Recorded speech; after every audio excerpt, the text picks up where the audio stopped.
बिस्मिल्लाहिर्रहमानिर्रहीम। अस्सलाम वालेकुम मोअज़्ज़िज़ ख़वातीन व हज़रात।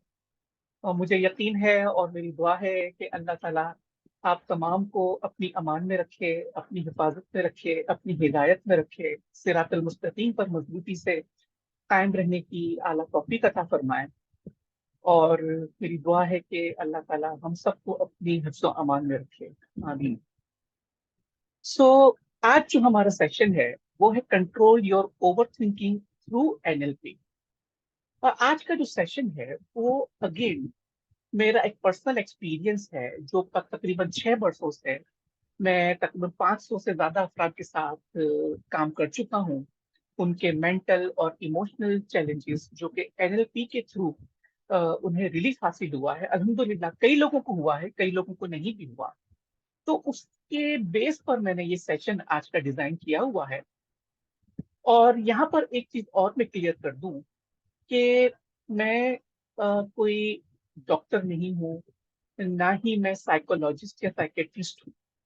इसलिए मेरे जो भी सेशन आप ऑनलाइन लेते हैं या यूट्यूब पर आप सुन रहे होते हैं, अगर आप किसी भी मेडिकल प्रैक्टिशनर के पास जा रहे हैं तो प्लीज उसको जारी रखिए, क्योंकि एनएलपी किसी भी मेडिकल या मेडिसिन का ऑल्टरनेट नहीं है। ठीक है? तो जो आपको डॉक्टर्स कह रहे हैं वो आप जरूर करें। इन एडिशन टू दैट, मैं जो आपको जो भी टेक्निक्स शेयर करता रहा हूं और आज भी मैं कुछ शेयर करूंगा, वो आपकी उस हीलिंग को क्विक कर देगी, उसके टाइम को रिड्यूस कर सकती है। और उम्मीद है और यकीन है कि बहुत जल्द आप इनकी अगर प्रैक्टिस करेंगे तो आपकी वो जो मेडिसिन है वो भी छूट जाए। अक्सर क्लाइंट आते हैं मेरे पास और वो कहते हैं कि सर हम इतनी इतनी टेबलेट्स खा रहे हैं, आप कहें तो हम मेडिसिन को छोड़ दें। तो मैं उनसे कहता हूँ नहीं, ये क्योंकि मुझे मेडिसिन की कोई इल्म नहीं है, मैंने मेडिसिन बिल्कुल नहीं पढ़ा हुआ। मैं जो कुछ आपको बोल रहा हूँ सिर्फ अपनी एनएलपी और हिप्नोसिस की और लाइफ कोचिंग की नॉलेज की बुनियाद पर और अपनी प्रैक्टिस की बुनियाद पर मैं आपसे कह रहा हूँ। अलबत्ता मैंने अपने इन 6 सालों के दौरान बहुत सारे क्लाइंट्स को ऐसे भी देखा है कि जो टेबलेट्स यूज कर रहे थे, जो डॉक्टर्स के पास जा रहे थे, और मेरे सेशंस के बाद अल्हम्दुलिल्लाह अल्लाह ताला ने उन्हें शफा अता फरमाई है, क्योंकि जो टेक्निक्स में मेंटल टेक्निक्स उनको सिखा रहा होता हूँ वो बहुत क्विकली उनको हीलिंग में मदद देती है। और कुछ क्लाइंट्स ऐसे भी हैं कि जिन्होंने मेरी बताई हुई प्रैक्टिस के बाद जब उन्होंने उसको अप्लाई किया, तो कुछ अरसे बाद जब उनका डॉक्टर से कांटेक्ट हुआ तो डॉक्टर्स ने उन्हें कहा कि अल्हम्दुलिल्लाह आपको शफा हो गई है, आपको किसी मेडिसिन की जरूरत नहीं है, आप जो भी कर रहे हैं उसको जारी। तो इस बात को प्लीज आप जहन में रखिएगा कि मेरी जो भी आपको इंस्ट्रक्शंस मिलती है, जो भी टेक्निक्स आपको शेयर कर रहा होता हूँ, वो अदर देन आपकी मेडिकल प्रैक्टिशनर के पास जो भी आपको वो इंस्ट्रक्शन देता है उसके अलावा है, in addition to that. So let's start. आज का सेशन हमारा ओवर थिंकिंग पर है। मेरे पास जितने भी क्लाइंट्स आए उसमें से कई क्लाइंट्स ऐसे हैं कि जो ओवर थिंकिंग का शिकार है, और ओवर थिंकिंग की वजह से उनकी हेल्थ बिल्कुल खराब हुई हुई है, उनके रिलेशनशिप्स बिल्कुल खराब हुए हुए हैं, उनका करियर बिल्कुल खराब हुआ हुआ है। अक्सर लोगों को जॉब से फारिग कर दिया जाता है, अक्सर लोगों को जो टास्क दिए जाते हैं वो फुलफिल नहीं कर पाते हैं। इसलिए ओवर थिंकिंग उनके लिए एक बहुत बड़ा चैलेंज बना हुआ है। और ये एक ऐसा चैलेंज है जो कि काफी अरसे से उनके माइंड को डिस्टर्ब कर रहा है, उनकी लाइफ को और उनकी फैमिली को भी डिस्टर्ब कर रहा है। सो मेरे बारे में तो आप जानते ही हैं, लेकिन फिर भी मैं बहुत ही क्विकली अपने बारे में बता दूं कि मैं लाइसेंस मास्टर प्रैक्टिशनर हूँ, NLP certified hypnosis trainer, certified professional development trainer, certified life coach, certified hypno counsellor, certified hypnosis practitioner, quantum leap graduate, silver ultramind ESP graduate. So friends, अभी मैं आपको एक लिस्ट बता रहा हूँ कि जो मेरे अपने क्लाइंट से मुझे हासिल हुई है, कि जो लोग ओवर थिंकिंग से गुजरते हैं उनकी एक सिम्टम ये भी होता है कि वो सारी रात अपनी सोच के अंदर गुजारते हैं, बेचैन रहते हैं, उन्हें नींद नहीं आती। कभी पलंग से उठकर वो सोफे पे चले जाते हैं, सोफे से उठकर जमीन पे चले जाते हैं। अगर पलंग पर होते हैं तो कभी कभी जो है वो तकिया अपने सर के नीचे रखते हैं, कभी पैरों के नीचे दबाते हैं, कभी साइड पे रखते हैं। ये वो लोग हैं जो ओवर थिंकिंग से इस कदर बेजार हैं, इस कदर परेशान हैं कि उनकी सारी रात जाग कर गुजरती है, परेशानी में गुजरती है। और अक्सर लोगों को क्या होता है कि उन्हें रात को 3-4 बजे जब बहुत ज्यादा ओवर थिंकिंग का उन्हें अटैक होता है तो वो स्लीपिंग पिल्स लेने की कोशिश करते हैं। और बुरी बात तो उस वक्त होती है कि जब स्लीपिंग पिल्स भी उनके लिए नाकारा हो जाती है, स्लीपिंग पिल्स भी उनके लिए कुछ भी नहीं कर पाती, और वो जाग जाग के कभी सुबह 10 बजे सो रहे हैं, कभी रात को 11 बजे सो रहे हैं, और वो 1 या 2 घंटे ही की नींद कर पा रहे होते हैं। तो अक्सर लोगों को, जिन लोगों को ओवर थिंकिंग का प्रॉब्लम है, उनकी स्लीपलेसनेस का भी प्रॉब्लम है, वो इंसोम्निया के भी मरीज हो जाते हैं साथ में। जो लोग ओवर थिंक करते हैं उनकी एक निशानी मैंने ये भी पाई है कि उनकी जो इंटरनल वर्ल्ड है, उनका इन्वायरमेंट काफी हद तक तब्दील हो जाता है, नेगेटिव हो जाता है। क्योंकि इंसान जब नेगेटिव थिंकिंग के अंदर जाता है तो उसके ब्रेन से बहुत सारे नेगेटिव केमिकल्स रिलीज हो रहे होते हैं, जो उसकी बॉडी के केमिकल्स को इम्बैलेंस कर देते हैं। जहां वो बहुत ज्यादा थकावट महसूस करता है, बहुत ज्यादा परेशानी महसूस करता है, बहुत ज्यादा एंगर, स्ट्रेस और डिप्रेशन का शिकार हो जाता है। तो ये तमाम चीजें कि पॉसिबल है। जरूरी नहीं है कि यही रीजन हो ओवर थिंकिंग, कुछ और भी रीजन हो सकते हैं। मगर ओवर थिंकिंग के लिए मैंने ये अपने क्लाइंट्स के अंदर नोट किया है। समटाइम्स अगर वो अपनी इस ओवर थिंकिंग को एड्रेस नहीं कर पाते हैं, सही तरह ट्रीट नहीं कर पाते हैं, कुछ लोग डॉक्टर के पास जाने से भी घबराते हैं। जब उनको ये कहा जाता है कि आप डॉक्टर के पास जाकर इलाज करवाएं, किसी साइकोलॉजिस्ट या साइकेट्रिस्ट के पास जाएं, तो वहां पर उन्हें ओवर थिंकिंग का एक और पॉइंट मिल जाता है। और वो फिर इस बात पे सोचते रहते हैं कि डॉक्टर मुझे क्या बोलेगा, डॉक्टर मुझे क्या बोलेगा, कहीं मैं पागल तो नहीं हो गया हूँ, कहीं मेरा मेंटल जो स्टेटस है वो डिस्टर्ब तो नहीं हो रहा। तो इस चक्कर में वो महीने महीने तक यही सोचते हैं कि मैं डॉक्टर के पास जाऊं या ना जाऊं, बिला आखिर वो नहीं जा रहे होते हैं। तो वो फिर ऑब्सेसिव कंपल्सिव डिसऑर्डर, ओसीडी का शिकार होना शुरू हो जाते हैं, जहां पर उन्हें ये नहीं पता चलता कि उन्होंने अभी हाथ धोए हैं या नहीं, उन्हें ये नहीं पता चलता कि उन्होंने दरवाजा बंद किया है या नहीं, उन्हें ये नहीं पता चलता कि दरवाजे पे उन्होंने जाते हुए कुंडी लगाई है या नहीं। समटाइम्स कुंडी लगाने के बावजूद वो 10-10, 20-20, 25-25 मिनट तक दरवाजे की कुंडी को खोल कर बंद कर देखते रहते हैं, इत्मीनान कर लेते हैं कि उन्होंने कुंडी बंद की है, दरवाजा बंद किया है, या 20-20 मिनट तक हाथों को धोते रहते हैं। उन्हें कुछ नहीं पता चलता कि जो एक्टिविटी कर रहे हैं वो अभी करते हो, अभी भूल जाते हैं। ये ओवर थिंकिंग का शिकार मरीजों की ज्यादातर ये निशानियां हो सकती है। फिर ओसीडी के साथ साथ एंजाइटी का शिकार होते हैं। एंजाइटी आप जानते हैं कि फियर ऑफ फ्यूचर को हम एंजाइटी कहते हैं। तो वो फ्यूचर के लिए परेशान हो जाते हैं कि मेरी जॉब का क्या होगा, मेरे रिलेशनशिप्स का क्या होगा, लड़ाई झगड़े शुरू हो जाते हैं, घर के अंदर जो है वो बदमजगी छा जाती है। जब खाना खाना शुरू करते हैं तो प्रोक्रेस्टिनेट करते हैं कि अभी करता हूँ, अभी करता हूँ। खाना खाने का टाइम होता है तो कहते हैं मैं अभी करता हूँ, थोड़ी देर में खाता हूँ। कोई काम करने का जरूरत होती है तो उनको ये लगता है कि मैं अभी शुरू करता हूँ, अभी शुरू करता हूँ। और ये प्रोक्रास्टिनेट करते करते करते न जाने कितने दिन बीत जाते हैं, वो अपना काम शुरू नहीं करते हैं। खाना खाने का टाइम अगर सुबह 8 बजे है तो 12-1 बजे तक यही सोचते हैं कि मैंने खाना खाया है या नहीं खाया। समटाइम्स क्या होता है फ्रेंड, कि जब इंसान ओवर थिंकिंग करता है तो ओवर थिंकिंग उसके माइंड में होती है, और वो माइंड के केमिकल्स जब डिसबैलेंस होना शुरू होते हैं तो एक जाल सा बिछ जाता है उसके माइंड के अंदर। हमारा माइंड के अंदर 80 बिलियन न्यूरॉन्स होते हैं। 80 बिलियन न्यूरॉन्स होते हैं जो हमारी पूरी बॉडी से कम्युनिकेट कर रहे होते हैं। मगर जब ओवर थिंकिंग के अंदर इंसान जब कंफ्यूजन का शिकार होता है तो वो न्यूरॉन्स हमारे डिस्टर्ब हो जाते हैं। और होता यह है कि माइंड अपने पास कुछ रखना नहीं चाहता, वो अपने माइंड से इंस्ट्रक्शन बॉडी को ट्रांसफर कर देता है कि भाई ये अब कंफ्यूजन है इस बंदे के अंदर, अब तुम जो है वो इसका कुछ इलाज करो। जब माइंड से वो सिग्नल्स हमारी बॉडी के अंदर पहुंचते हैं तो बॉडी को फौरी तौर पे रिएक्ट करना होता है। हमारे माइंड के वो केमिकल्स बॉडी को इतनी एनर्जी देते हैं कि वो बॉडी उठकर कोई काम करना चाहती है। मगर इंसान चूंकि जब वो कंफ्यूजन की हालत में होता है तो दोबारा लेट जाता है या बैठ जाता है। तो जो काम करने की डिमांड उसकी बॉडी ने की है वो नहीं करता है।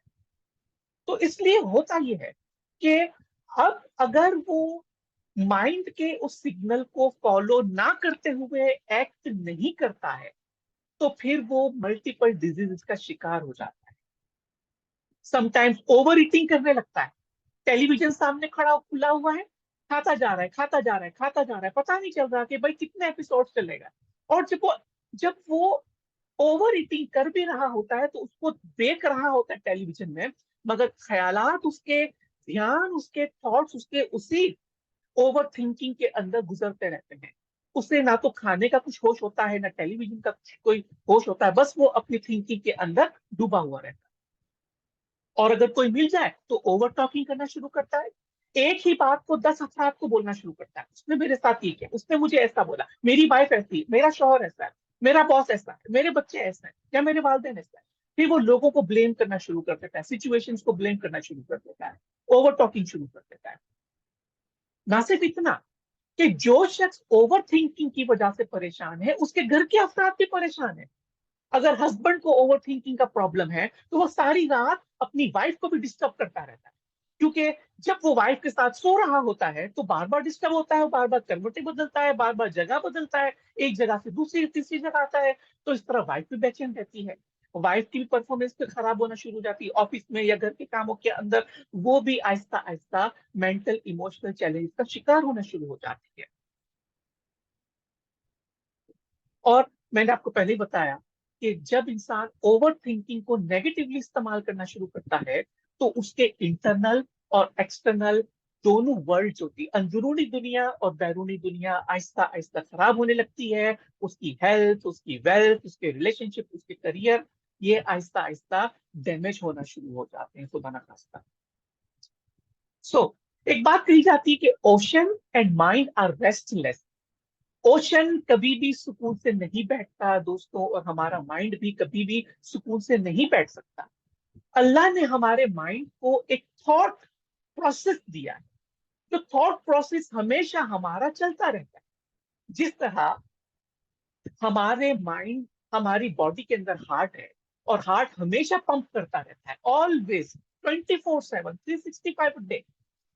हमारा हार्ट हमेशा ब्लड को पंप करता रहता है, क्योंकि उसको अल्लाह ने यह फंक्शन दिया है कि जब तक उसका बंदा जिंदा है वो हार्ट को पंप करता रहता है। ठीक है। बिल्कुल इसी तरह जब हम फूड लेते हैं, खुराक लेते हैं, तो इमीडिएटली हमारा डाइजेस्टिव सिस्टम एक्टिव हो जाता है, और वो 24 घंटे हमारे खाने को डाइजेस्ट करने में लगा रहता है। ऐसा नहीं हो सकता कि हम खाना रोक दें या हम खाना थोड़ी देर बाद खाएं तो हमारा डाइजेस्टिव सिस्टम भी रुक जाएगा। नहीं, हमारी बॉडी के जितने भी सिस्टम है वो कभी भी नहीं रुकते। ब्लड ब्लड सर्कुलेशन को देख लें, ब्लड सर्कुलेशन 24 घंटे तक हमारा सर्कुलेट होता रहता है। 1 सेकंड भी हमारा ब्लड सर्कुलेशन नहीं रुकता। हमारा पल्स ऑलवेज, हमारा काउंट होता रहता है, हमेशा बीट करता रहता है, ये कभी भी नहीं रुकता। तो हमारी बॉडी के जो फंक्शंस हैं, वो उसका काम ये है कि बस तुम चलते रहो, चलते रहो, चलते रहो, जब तक इस बंदे के अंदर जिंदगी है। हमारी माइंड और बॉडी के तमाम फंक्शंस 24/7 एक्टिव रहते हैं, चलते रहते हैं। इसी तरह हमारा ब्रेन भी है।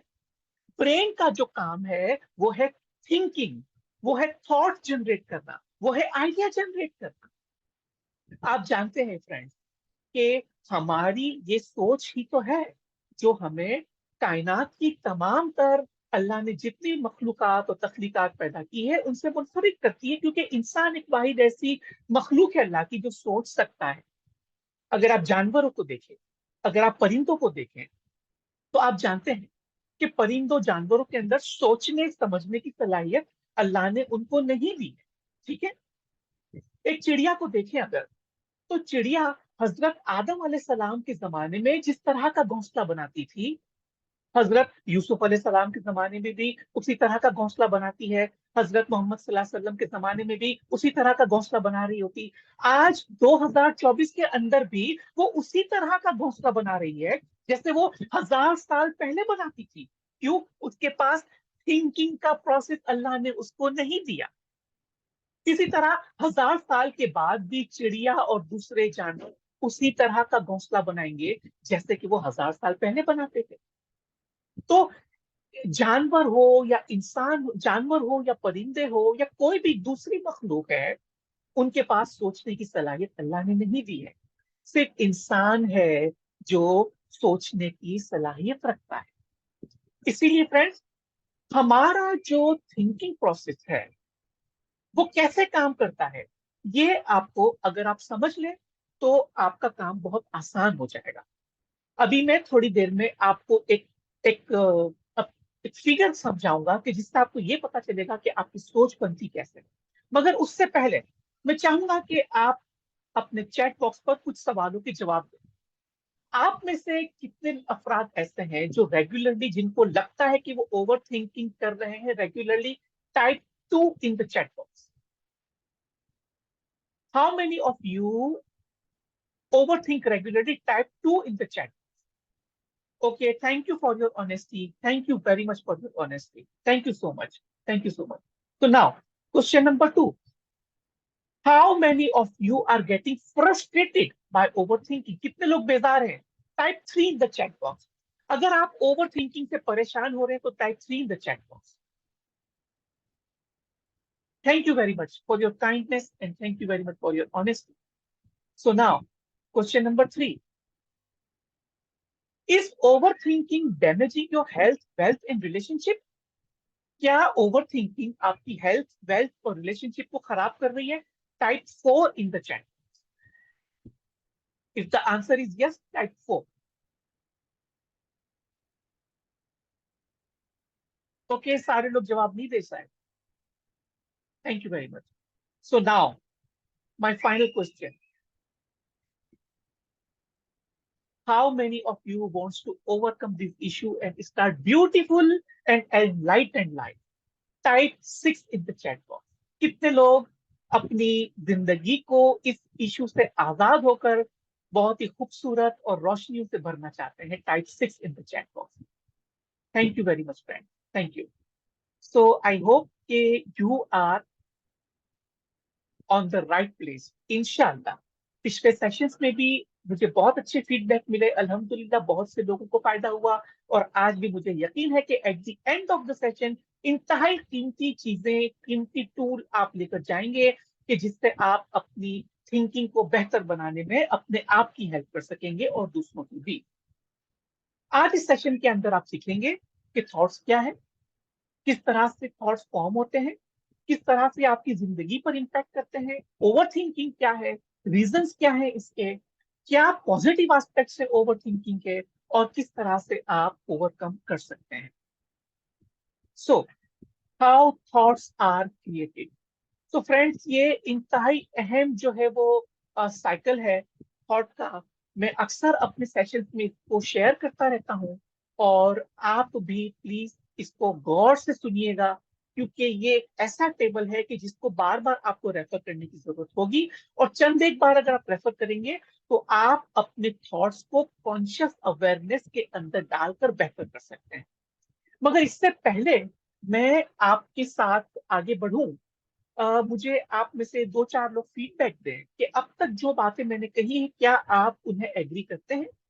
तो प्लीज अपना फीडबैक मुझे आप अपने आप को अनम्यूट कर दीजिए। Anyone in few second, do you agree with me so far? जो मैंने सिम्टम्स बताए, जो मैंने थॉट्स की इंपॉर्टेंस आपको बताई है, do you agree with me? अपने आप को अनम्यूट करें प्लीज। और एक या दो अफराद ऐसे हैं जो प्लीज बोल सकते हैं। जी, कोई आएगा ऑनलाइन? जी यस सर। रमजान साहब, यस सर। मैं ये सोच रही हूँ, जो मैं पहले सोचती थी कि I am also you do over thinking, लेकिन आपने जो वो बताए हैं science, I am thank God, अल्लाह का शुक्र है, आई एम नॉट प्रोन अल्हम्दुलिल्लाह, to over thinking in that way. अल्हम्दुलिल्लाह, अल्हम्दुलिल्लाह, अल्हम्दुलिल्लाह, अल्लाह का अल्हम्दुलिल्लाह। शुक्र है। तो मैं ये सोच रही हूँ कि जो लोग का ये, जो लोग इसके शिकार है, वो इन्हों की लाइफ लाइफ तो बहुत अजाब होगी, बहुत मुश्किल हो जाता है इस तरह से। जी तो जी, बिल्कुल बिल्कुल अब बिल्कुल। मेरी खाला जी है, मेरी खाला है, उनको ये प्रॉब्लम है जो आप कह रहे थे, ओसीडी टाइप के, बार बार हाथ धोना, बार बार कुछ करना। ये यानी कि सब लोग फैमिली में बेजार आ गए थे। आ, लेकिन अभी जरा अल्हम्दुलिल्लाह जरा बेटर हो गई है ओके। बड़ी उम्र में। लेकिन यही इंशाल्लाह। अल्लाह का शुक्र है कि I am not a victim of this, thank God. Thank you sir for setting me right. अच्छा, अभी अभी देखें, जी मैंने आपसे क्या कहा कि माइंड का काम क्या है, हमारे ब्रेन का काम क्या है, फंक्शन क्या, थिंकिंग है ना। तो जी। थिंकिंग तो कभी स्टॉप हो ही नहीं सकती है। हाँ, अलबत्ता हमारी नहीं वो तो थिंकिंग, जरूरी है, थिंकिंग तो जरूरी है जी। हाँ, बट समटाइम्स हमारी जो थिंकिंग चल रही है उसके रिजल्ट्स अनडिजायर हो जाते हैं। तो इंसान समझता है कि मैं ओवर थिंक कर, ठीक है ना।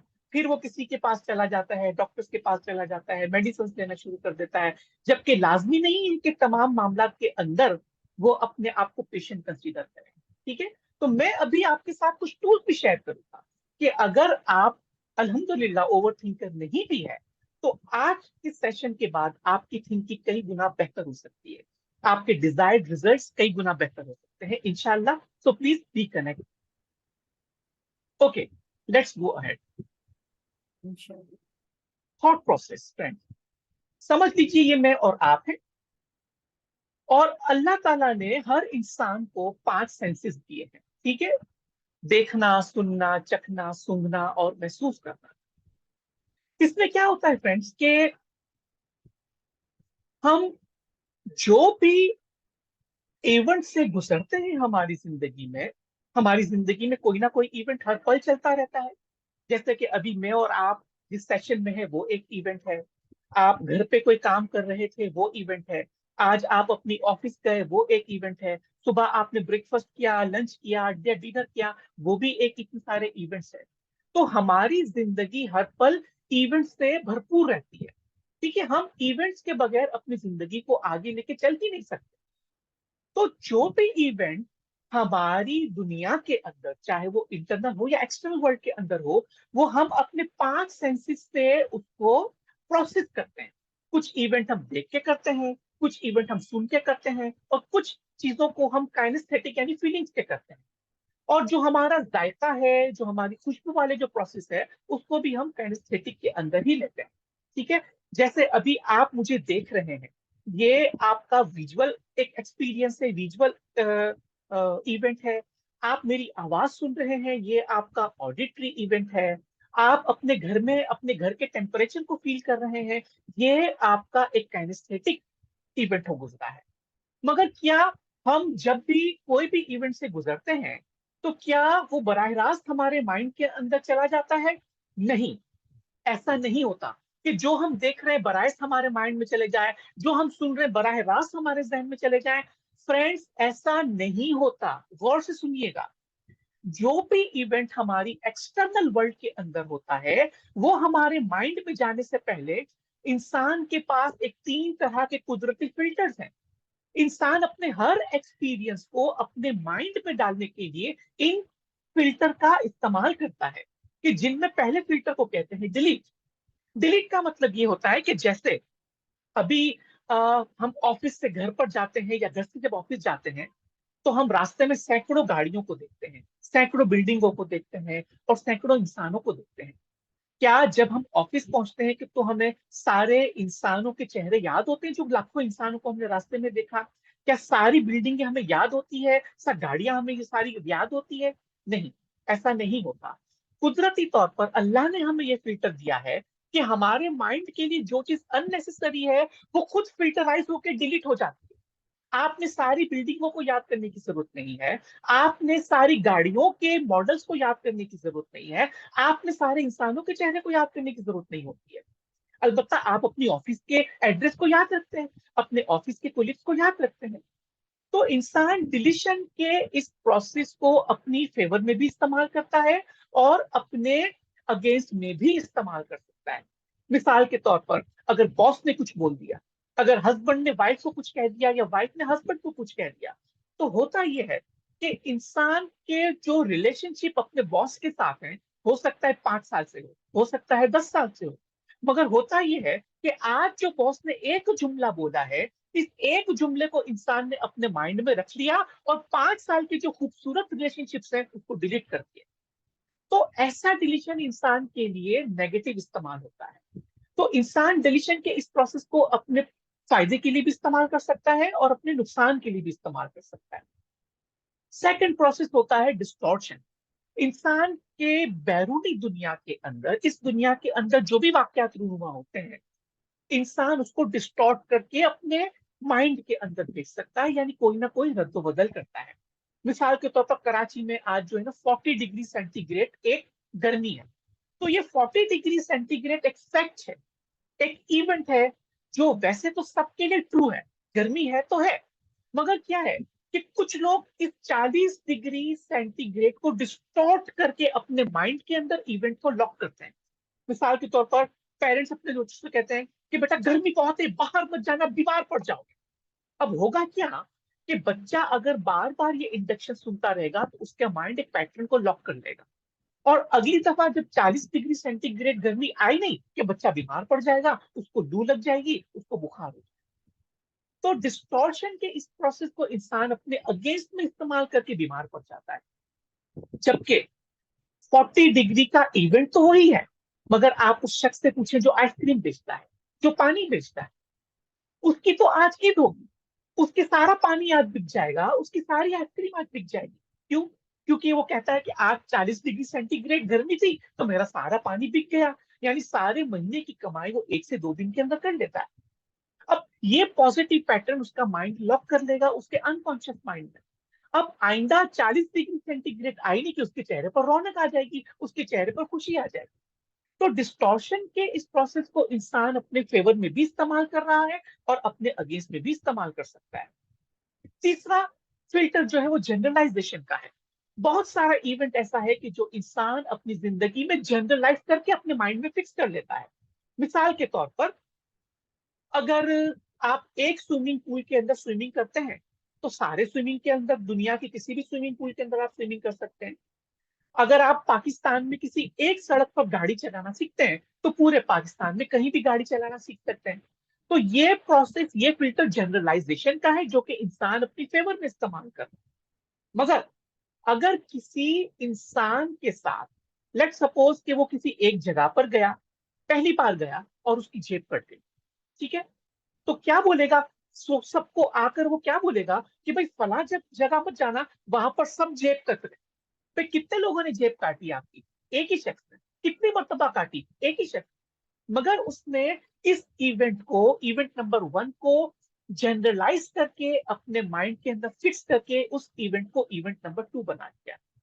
तो डिलीट, डिस्टॉर्शन और जनरलाइज के प्रोसेस के बाद इंसान के माइंड के अंदर जो चीज जाती है वो इवेंट नंबर 2 कहलाती है। और इस इवेंट नंबर 2 को आप परमानेंट थॉट कह सकते हैं, मेमोरी कह सकते हैं, फिल्टर्ड एक्सपीरियंस कह सकते हैं, पैसिव एक्सपीरियंस भी कह सकते हैं। जब इंसान इवेंट नंबर 1 को फिल्टर कर देता है तो उसका एक स्टेट, उसका माइंड के अंदर एक स्टेट जनरेट होता है। और ये स्टेट भी दो तरह का होता है। एक कहलाता है रिसोर्सफुल यानी पॉजिटिव स्टेट, और दूसरा कहलाता है नेगेटिव यानी अनरिसोर्सफुल स्टेट। रिसोर्सफुल और अनरिसोर्सफुल स्टेट, अगर तो उसने इवेंट नंबर 1 को नेगेटिवली, कि 40 डिग्री सेंटीग्रेड गर्मी से बीमार पड़ते हैं, अगर उसने नेगेटिवली अपने माइंड में लॉक कर दिया है तो उसका मेंटल स्टेट क्या होगा? नेगेटिव होगा, अनरिसोर्सफुल होगा। मगर अगर वो कहता है 40 डिग्री सेंटीग्रेड से उसकी सारी पानी की बोतलें बिक गई, सारी आइसक्रीमें बिक गई, तो वो फिर एक रिसोर्सफुल और पॉजिटिव एटीट्यूड के अंदर आ जाता है। जो इंसान पॉजिटिव या रिसोर्सफुल एटीट्यूड को गेन करने में कामयाब हो जाता है तो वो happiness, Joy, excitement, love, wellness और प्लेफुल के चीजों को, बिहेवियर को वो इंजॉय करता है। मगर अगर वो नेगेटिव रिसोर्सफुल, अनरिसोर्सफुल बन गया तो वो सैडनेस और फियर और रिग्रेट और हेट और इलनेस और गिल्ट जैसी इवेंट के अंदर चला जाता है, बिहेवियर्स के अंदर चला जाता है, और वो अपनी जिंदगी को अजीब बना लेता है। तो मैं दोबारा दोहराता हूँ, स्टेप नंबर 1 पर कोई ना कोई इवेंट हमारी जिंदगी में हुआ। स्टेप नंबर 2 पर हमने उसको फिल्टर करके अपने माइंड में लॉक किया। अगर वो फिल्टराइजेशन पॉजिटिव है तो रिसोर्सफुल स्टेट वो गेन करता है, और अगर नेगेटिव है तो अनरिसोर्सफुल एटीट्यूड वो गेन करेगा। अब अकॉर्डिंगली वो एक्ट भी करेगा। अगर वो रिसोर्सेज है तो उछलेगा, कूदेगा, हंसी मजाक करेगा, लोगों के साथ जो है वो अच्छा बिहेवियर करेगा, अच्छा बर्ताव करेगा, सेहतमंद रहेगा। मगर अगर वो नेगेटिव स्टेट के अंदर चला गया तो उसके एक्शंस भी लड़ाई झगड़े वाले होंगे, मार धाड़ वाले होंगे, गुस्से वाले होंगे, डिप्रेशन वाले होंगे। ठीक है, अनरिसोर्सफुल स्टेट के अंदर वो चला जाता है। और जब एक्शन अकॉर्डिंगली होंगे तो उसके रिजल्ट भी या तो डिजायर्ड होंगे या फिर अनडिजायर्ड होंगे। अगर वो रिसोर्सफुल स्टेट में है तो उसके रिजल्ट डिजायर्ड होंगे, और अगर वो अनरिसोर्सफुल स्टेट में है तो उसके रिजल्ट अनडिजायर्ड होंगे। डिजायर्ड रिजल्ट क्या है? Good health, good wealth, happiness. Desired state क्या है? सिकनेस। अनडिजायर्ड स्टेट जो है वो सिकनेस, पॉवर्टी और प्रॉब्लम। तो अगर हम इस पूरे टेबल को कुछ स्टेप्स के अंदर डिवाइड कर दें तो स्टेप नंबर 1, किसी भी इवेंट का हमारी एक्सटर्नल वर्ल्ड के अंदर अकर होना। स्टेप नंबर 2, फिल्टराइजेशन का प्रोसेस, यानी डिलीट, डिस्टॉर्ट और जनरलाइजेशन होना। स्टेप नंबर 3, फिल्टराइजेशन के बाद स्टेट का जनरेट होना। 4 पे एक्शन, और 5th पर रिजल्ट आना। अब अगर आप मुझे बताइए, अपने चैट बॉक्स में लिखिए कि अगर इंसान अनडिजायर्ड रिजल्ट को हासिल करता है, ज्यादातर बीमार रहता है, ओवर थिंकिंग करता है, डिप्रेशन में रहता है, या वो गुर्बत की जिंदगी गुजार रहा है, या उसकी जिंदगी के अंदर प्रॉब्लम्स हैं, तो इसका रूट कॉज क्या है? कौन बताएगा? इस चार्ट को देख के आप अपने चैट बॉक्स के अंदर टाइप करें कि अगर कोई इंसान अनडिजायर्ड रिजल्ट्स को अचीव कर रहा है तो इस टेबल में से उसका रूट कॉज क्या है? कौन बताएगा? अब्दुल्ला से डिस्टॉर्शन। ओके, डिस्टॉर्शन जनरल इसलिए किया। ओके, जनरलाइज किया, ठीक है।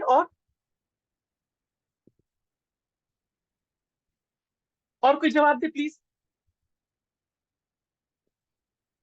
चलिए, आप दोनों ने बिल्कुल सही जवाब दिया। स्टेप नंबर 2, सिर्फ सिर्फ जनरलाइजेशन नहीं है।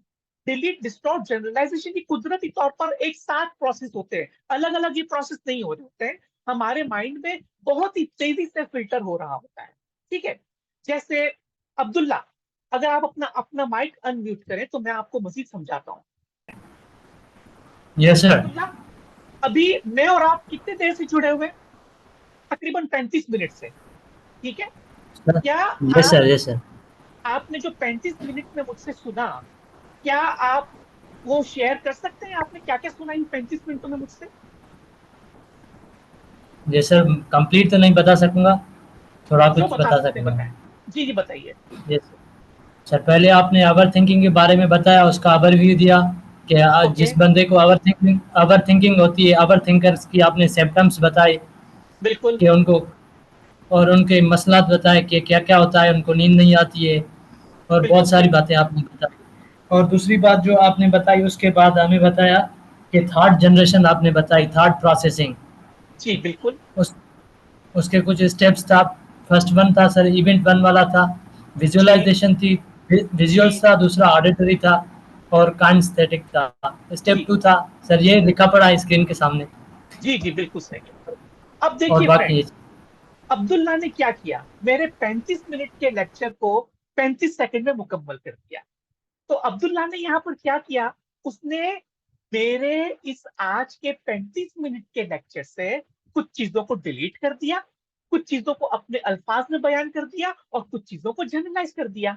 ये देखिए कितना क्विक प्रोसेस अल्लाह ने दिया है आपको। मेरे लेक्चर की एज इट इज रिकॉर्डिंग अपने माइंड के अंदर लॉक करने की जरूरत नहीं पड़ती है।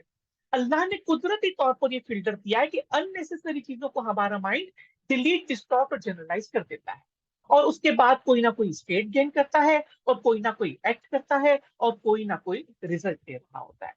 तो अगर इंसान का रिजल्ट अनडिजायर्ड है तो प्रॉब्लम उसके इवेंट नंबर 1 में नहीं है, इवेंट नंबर 2 में है, जो कि उसने खुद डिलीट, डिस्टॉर्ट और जनरलाइज करके बनाया है। इवेंट नंबर 1 को कोई भी इंसान तब्दील नहीं कर सकता। अलबत्ता इवेंट नंबर 2 को इंसान ने अपने माइंड में जो डाला है वो कई बार उसको तब्दील कर सकता है, अपने माइंड को रीफ्रेम करके, अपने माइंड को री इंटरप्रेट करके, अपने उस जिंदगी के इवेंट को एक नया मीनिंग देकर वो आगे बढ़ सकता है। सो यहां तक सबको समझ में आया? ये थॉट प्रोसेस सबको समझ में आया? अगर हाँ तो प्लीज चैट बॉक्स में यस लिख दें। अगर आपको ये थॉट प्रोसेस समझ में आ गया तो चैट बॉक्स में यस लिख दें। सर एक सवाल कर सकती हूँ मैं? जी जी प्लीज। सर हम जब जनरलाइज के स्टेप पे थे तो उस वक्त आपने एक बात कही कि जैसे एक स्विमिंग पूल है, उसमें सारे स्विम कर रहे हैं और सही वो है। कोई भी हो तो वो सब स्विमिंग करते हैं। सही तो है। ये, और फिर आपने एक एग्जांपल दे दी कि कोई इंसान है, वो किसी इलाके में गया है और पहली दफा गया, वहां उसकी जेब कट गई। सही है। तो ये सर थोड़ा सा इस पे जरा थोड़ी इसकी वजाहत कर दें कि स्विमिंग करना जो है वो भी जनरलाइज करना है और नहीं, जेब सुनिए कटना सुनिए, तो किसी। प्रोबेबली प्रोबेबली शायद जो मैंने कहा वो ये है। आप जी ड्राइव करती हैं फायजा? जी जी बिल्कुल। आपने ड्राइविंग कहाँ सीखी है? मैंने कहाँ सीखी है सर? किस शहर में, मैंने किस शहर में? सर कराची में ही। अच्छा, अगर आपको लाहौर जाना पड़े तो वहां ड्राइव कर सकेंगी? जी बिल्कुल। इस्लामाबाद में, जी कोयटा, पिशावर में? जी मेरा ख्याल है, जी बिल्कुल। लेकिन भी। क्योंकि जी जो प्रोसेस आपने गाड़ी के अंदर सीखा है ना, वो हमारे जी माइंड में उसको जनरलाइज कर दिया है। ठीक है। ठीक हो और गया, ये ठीक हो गया। जनरलाइज पॉजिटिव मैनर में था कि एक जगह आपने गाड़ी सीख ली तो आप दुनिया में कहीं भी जगह गाड़ी चला सकते। इसी तरह ठीक हो गया। मैंने कहा कि अगर आपने एक स्विमिंग पूल के अंदर स्विमिंग करना सीख लिया तो जी आप हैदराबाद जाके भी स्विमिंग पूल में स्विमिंग कर सकती है ना। जी आप पॉजिटिव इंडिया जनरलाइज में कर और लिया, ठीक हो गया। अमेरिका जी में भी जाके आप स्विमिंग कर सकती है, ठीक है ना। जी जी तो इस बिल्कुल तरह बिल्कुल से बिल्कुल। कुदरती तौर पर हमारा माइंड उसको जनरलाइज कर देता है पॉजिटिव मैनर में, जहां उसको फायदा राइट होता सर। है ना, जहां उसका फायदा हो रहा राइट। है ना। जी एक जगह गाड़ी जी सीख ली, अब राइट। सारी शहरों में जाके गाड़ी सीखने की जरूरत नहीं है। अलबत्ता ठीक है जी। इस प्रोसेस को इंसान अपने अगेंस्ट में कैसे इस्तेमाल करता है कि भाई पहली दफा कहीं पर गया और जेब कट गई तो उसने इस इवेंट को जनरलाइज करवा दिया कि भाई इस इलाके में तो हम्म। सारे ही लोग जनरलाइज, सारे ही लोग जेब कतरे होंगे। जबकि हो जी सकता है कि बिल्कुल उस ठीक है। इलाके में एक ही शख्स की जेब कटी हो और वो वही शख्स हो। ठीक है, वो पहला जी शख्स बिल्कुल हो, ठीक है। मगर उसने सबको ये बता दिया कि वहां मत जाना, वहां पर बहुत सारे प्रॉब्लम्स हैं। ठीक है। बिल्कुल ठीक है तो जी, समझ आ गई जी, यहाँ तक समझ बेहतरीन, में आ ठीक है गया। जी। ओके। जी बिल्कुल। ये है बहुत हमारा शुक्रिया। थॉट का प्रोसेस है। ठीक है। ये हमारा थॉट साइकिल है, ये हमारा थॉट प्रोसेस है। Now what is over thinking? Friends, ये चार्ट जो आपको नजर आ रहा है, प्लीज गौर से देखिए। अगेन ये भी बहुत इंपॉर्टेंट चार्ट है आपके लिए। हम सब जानते हैं कि इंसान अपने वक्त को तीन कैटेगरी के अंदर डिस्ट्रीब्यूट करता है: माजी, हाल और मुस्तकबिल, प्रेजेंट, पास्ट एंड फ्यूचर। ठीक है। अब जो शख्स ओवर थिंक करता है ना, वो आज कहां पर है? वो आज तो प्रेजेंट में है, मगर होता ये है फ्रेंड्स कि वो ज्यादातर अपने माजी के अंदर जिंदगी गुजारता है, अपने माजी के इवेंट को पकड़ के बैठा हुआ है, जो इवेंट उसने जनरलाइज कर दिया। हो सकता है कि खुदा ना खास्ता 10 साल पहले उसके घर में किसी की डेथ हुई हो। आज 10 साल बीत गए, 10 कैलेंडर बीत गए, मगर वो शख्स इसलिए आज अपने आप को नाकाम कंसीडर कर रहा है कि 10 साल पहले शायद उसके वालिद का इंतकाल हो गया, उसकी वालदा का इंतकाल हो गया, उसके हस्बैंड या वाइफ का इंतकाल हो गया। और 10 साल से उस इवेंट को वो घसीटते घसीटते प्रेजेंट में लेकर आ रहा है। इसलिए वो अपने प्रेजेंट को एंजॉय नहीं कर सकता। वो हाल के अंदर रहते हुए भी अपने माजी के अंदर रह रहा है और अपने माजी के उस इवेंट को, जो कि शायद उसके लिए नेगेटिव था, बार बार रिकॉल करता रहता है, बार बार रिवाइंड करता रहता है। और यही उसकी ओवर थिंकिंग का एक कॉज है कि वो अपने माजी के उन ट्राउमा से, माजी के उन इवेंट्स को, माजी की उन नेगेटिव मेमोरी को नहीं निकाल पाता। इसलिए चाहे वो 10 साल हो, 20 साल हो, 30 साल हो, 40 साल हो, इंसान अपने माजी के अंदर ही रहते हुए अपनी हाल की जिंदगी को तबाह और बर्बाद कर देता है।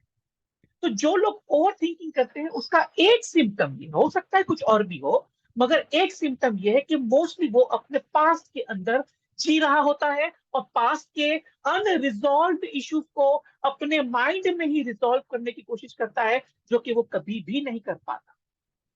चलो मान लो कि अगर उसके पास पास्ट का कोई प्रॉब्लम नहीं है, तो अब होता क्या है? वो फ्यूचर के लिए परेशान होता है।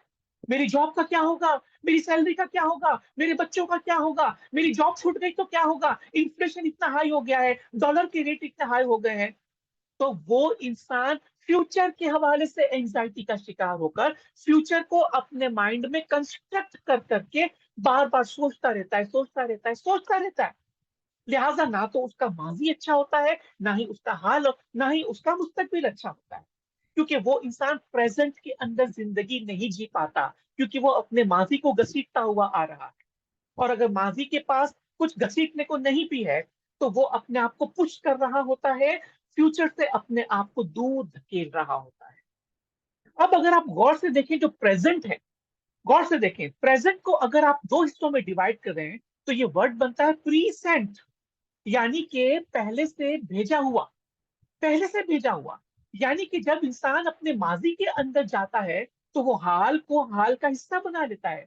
और मोस्ट ऑफ द पीपल जो कि ओवर थिंकिंग करते हैं, उनकी एक इशू ये है कि वो माजी के अंदर जिंदगी गुजारते हैं, माजी का प्रीसेंट लेकर आते हैं, जबकि प्रेजेंट तो एक गिफ्ट को भी कहा जाता है। प्रेजेंट तो गिफ्ट को दिया जाता है ना, कि आपके बर्थडे के अंदर आपको गिफ्ट मिला, आपने कोई अचीवमेंट किया तो आपको प्रेजेंट मिला। हालांकि प्रेजेंट तो अल्लाह की एक रहमत है। गौर से देखिए इस शख्स को जो आपको इस वक्त स्क्रीन पर नजर आ रहा है 3 सूरतों के अंदर, अगर थोड़ी देर के लिए अपने माजी को भूल जाए और थोड़ी देर के लिए अपने हाल मुस्तकबिल को भी भूल जाए, तो वो हाल उसके लिए तो कितना न्यूट्रल है, हाल उसके लिए ब्लेसिंग है या नहीं? क्या आप मानते हैं कि इंसान अगर कुछ देर के लिए पास्ट को भी भूल जाए और फ्यूचर को भी भूल जाए, तो उसका हाल उसके लिए ब्लेसिंग है? क्या आप बिलीव करते हैं? से यस और say agreed in the chat box, say agreed in the chat box. सब प्लीज जवाब दे तो मुझे बेहतर पता चलेगा। सिर्फ एक या दो अफराद ही जवाब दे रहे हैं। Thank you very much, thank you so much, thank you. So friend, NLP जो है, न्यूरो लिंग्विस्टिक प्रोग्रामिंग, आपको आपके पास्ट को हील करना सिखाती है, प्रेजेंट को एम्पावर करना सिखाती है, और फ्यूचर को डिजाइन करना सिखाती है। और आज एनएलपी से ही मैं अभी आपके सामने कुछ देर में बहुत सारी टिप्स शेयर करूंगा, जहां आप अपनी थिंकिंग को बेहतर बना सकेंगे।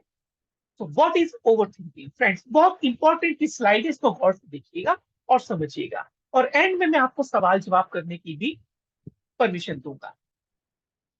हमने देखा कि thinking is a function of mind, ये आपने पहले ही मुझसे समझ लिया। और ये सोच ही है जो इंसान को अजीम बनाती है, जो इंसान को अशरफ बनाती है। हमने परिंदे की एग्जाम्पल के जरिए समझा कि परिंदा सोच नहीं सकता। 1000 साल पहले जैसा वो घोंसला बनाता था, आज भी वैसा बनाता है, और 1000 साल के बाद भी वो वैसा बनाएगा। जबकि इंसान जो है, हजारों बरस पहले गारों और जंगलों में रहता था, बेलिबास रहता था, या अपने जिस्म पर पत्ते बांधता था। मगर इंसान ने अपनी सोच को डेवलप किया, अपनी अकल का इस्तेमाल किया। आज वो फिर बड़े बड़े घर बनाता है, बड़े बड़े महल के अंदर रहता है, और मुस्तकबिल के अंदर आई एम श्योर कि उससे भी आज के मुकाबले में कई गुना ज्यादा बेहतर वो घरों के अंदर रह रहा होगा। क्यों? क्योंकि वो सोच सकता है। फ्रेंड्स, जो इंपॉर्टेंट सबक आज आपको ले जाना है वो ये कि over thinking is a positive behaviour और our of our mind. Over thinking एक पॉजिटिव बिहेवियर है, ये नेगेटिव बिहेवियर नहीं है, ये पॉजिटिव बिहेवियर है। क्यों? क्योंकि दुनिया में जितने भी कामयाब अफराद हो गुजरे हैं, वो ओवर थिंकर ही तो थे। वो इतनी ओवर थिंकिंग कर रहे थे कि उन्होंने मेरी और आपकी जिंदगी को इतना आसान बना दिया। एरिस्टोटल को देख लीजिए, एडिसन को देख लीजिए, जो इतना ओवर थिंक किया कि वो एक बल्ब को बनाने के लिए 10,000 मरतबा फेलियर हुआ, 10,000 मरतबा नाकाम हुआ, मगर उसने अपने एक ही थॉट को पकड़ के रखा, और वो उसके आगे जाता चला गया, जाता चला गया, जाता चला गया, और यहां तक कि उसने पूरी दुनिया को अपने एक बल्ब से रोशन कर दिया। आज मैं और आप एडिसन के बल्ब के बगैर इस घर के अंदर जिंदा नहीं रह सकते। न्यूटन को देख लीजिए, आइंस्टाइन को देख लीजिए, इब्न सीना को देख लीजिए, जितने भी इंसान जिन्होंने जो कुछ भी इन्वेंट किया है, वो तमाम के तमाम ओवर थिंकर थे। तो अगर आप भी ओवर थिंकिंग है करते हैं, तो शुक्र है ये अल्लाह का कि आप अपने माइंड के फंक्शन को इस्तेमाल कर रहे हैं बेहतरीन तर्ज पर, जो कि बहुत कम लोग इस्तेमाल कर सकते हैं। समटाइम्स हमारे जहन के अंदर ये लॉक कर दिया जाता है कि यू आर ओवर थिंकिंग, आपको ओवर थिंकिंग का मसला है, आप जाके अपना इलाज करवाएं। जैसे अभी एक पार्टिसिपेंट ने कहा कि सर आपने जो, मैं अपने आप को ओवर थिंकर समझती थी, मगर आपने जो सिम्टम बताए तो उससे मैं शुक्र अदा करती हूँ कि मैं ओवर थिंकर नहीं हूँ, है ना। तो होता क्या है कि हमारे जहन के अंदर ये बिलीफ इम्प्लांट किया गया है लोगों के जरिए कि over thinking is negative thing, over thinking is a negative thing. No where no friends, आपने देखा कि ओवर थिंकिंग इंसान के लिए पॉजिटिव साबित हो सकती है अगर आप उसको सही डायरेक्शन के अंदर चलाना सीख ले। ओनली रिजल्ट्स आर डिजायर्ड और अनडिजायर्ड, ठीक है। हमारी थिंकिंग या हमारी ओवर थिंकिंग जो है वो बहुत ही पॉजिटिव है, मगर समटाइम्स उसके रिजल्ट्स जो है वो डिजायर या अनडिजायर्ड होते हैं। हमारे जहन की मिसाल फ्रेंड्स ऐसी है कि जैसे घोड़ा होता है, हॉर्स राइडर होता है, ठीक है। अगर आप घुड़सवारी जानते हैं, ठीक है, तो आप जानते हैं कि घोड़े की लगाम को थामना जरूरी होता है। घोड़े के पास दौड़ने की सलाहियत है, बहुत तेज रफ्तारी के साथ वो दौड़ सकता है, मगर अगर आप घोड़े को कंट्रोल करना नहीं जानते तो बहुत बड़ा नुकसान हो सकता है। अगर आप घोड़े पर बैठे हुए हैं, हो सकता है आपको जाना हो कहीं और, मगर आपका घोड़ा आपको कहीं और लेकर जाए और ये आपको बहुत बड़ा उसका नुकसान भुगतना पड़ सकता है। तो हमारे थॉट्स भी ऐसे ही होते हैं। इसलिए ओवर थिंकिंग के अब हम कुछ रीजंस देखेंगे, कुछ कॉजेस देखेंगे। सबसे पहला तो मैंने आपको बताया पास्ट इवेंट्स, स्पेशली जब नेगेटिव वंस। किसी का बिजनेस में नुकसान हो गया तो बस वो उसी के अंदर अपनी जिंदगी गुजार देता है, खराब कर देता है। किसी का कोई इमीडिएट फैमिली मेंबर 10-20 साल पहले चला गया था और वो जिंदगी भर इस चीज को लॉक कर देता है कि मेरा हस्बैंड नहीं था तो मैं कुछ कर नहीं सकी, या मेरे वालिद साहब चले गए तो इसलिए मैं कुछ नहीं कर सका और इसलिए मेरी पूरी जिंदगी खराब हो। तो पास्ट के अंदर रहता है। बहुत से लोग अपने फैमिली की वजह से ओवर थिंकर बन जाते हैं, खास तौर पर पेरेंट्स की वजह से। वो पेरेंट्स जो अपने बच्चों को मारते हैं बार बार, वो बच्चे जो अपने बच्चों को अब्यूज करते हैं बार बार, वो अपने पेरेंट्स जो अपने बच्चों के साथ गाली गलौज करते हैं, इन पेरेंट्स के इस बिहेवियर की वजह से बच्चा खौफ का शिकार हो जाता है, बच्चा बीमारियों का शिकार हो जाता है, और बच्चा अपने माइंड की क्रिएटिविटी को भूलकर हर पल ये सोचता रहता है कि कहीं मेरा बाप तो नहीं आ जाएगा, कहीं मेरी माँ तो मुझे नहीं मारेगी।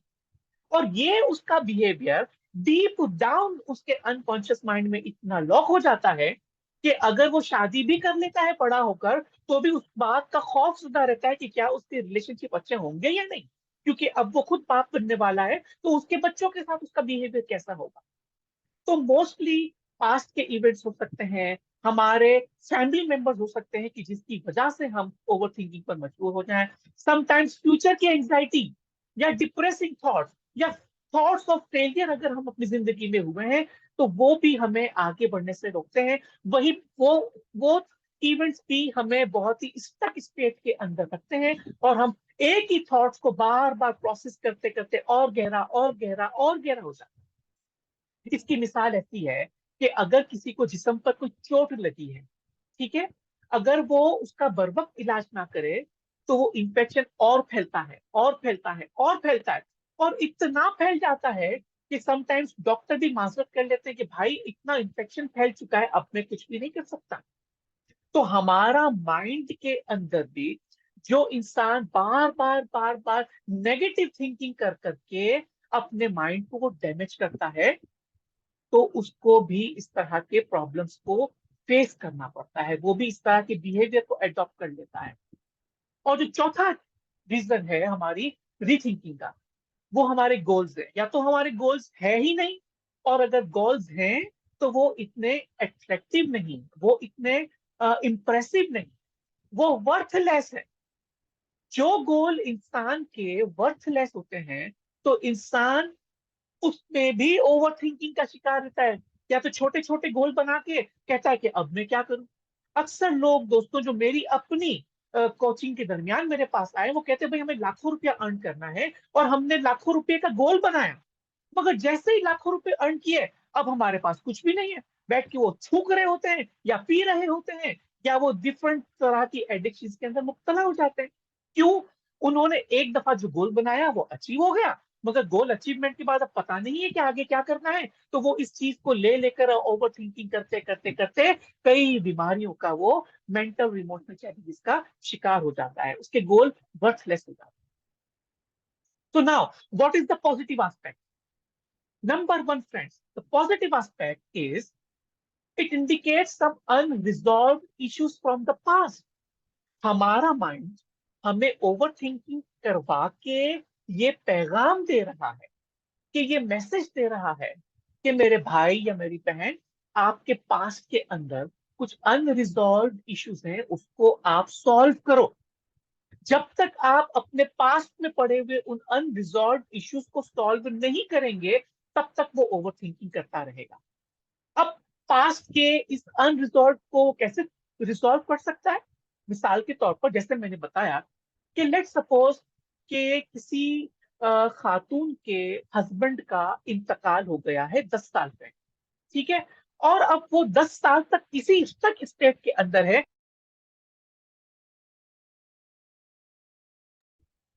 सॉरी फ्रेंड, मेरा नेट शायद डिस्कनेक्ट हो गया था।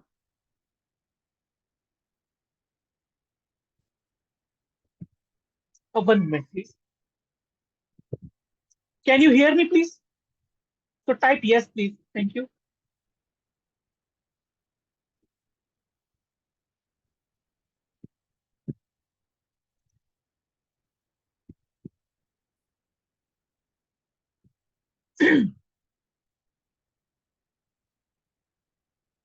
जी फ्रेंड्स, अब आप थोड़ा प्लीज अपने माइक को अनम्यूट करके मुझे बताइए कि आप मुझे सुन पा रहे हैं, देख पा रहे हैं बराबर, और स्क्रीन आपको जी देख पा रहे हैं? देख भी पा रहे हैं और सुन भी पा रहे हैं जी। ओके ओके, अच्छा अच्छा। इससे पहले कि मैं आगे बढ़ूं, कुछ लोग अपना जरा एक्सपीरियंस शेयर किए करें कि are you enjoy this session? How much do you enjoy this session today? क्या कुछ नई चीज आपको मिल रही है? क्या कुछ सीख रहे हैं आप इससे? कुछ लोग प्लीज माइक पर आके मुझे बताएं तो बेहतर होगा। एनीवन? अस्सलाम वालेकुम सलाम। सलाम जी। सना, कुछ सीखने को मिल रहा है? जी जी सर, बहुत कुछ सीखने को भी मिल रहा है और टाइम का बिल्कुल पता नहीं चल रहा। चलिए अल्हम्दुलिल्लाह। अल्हम्दुलिल्लाह, जी बहुत निगत, शुक्रिया सर, बहुत निगत इम्पोर्टेंट सीमा, हमारी थैंक यू जिंदगियों थैंक के यू। लिए। निगत सीमा, आप बताइए, कुछ आप सीख रही हैं?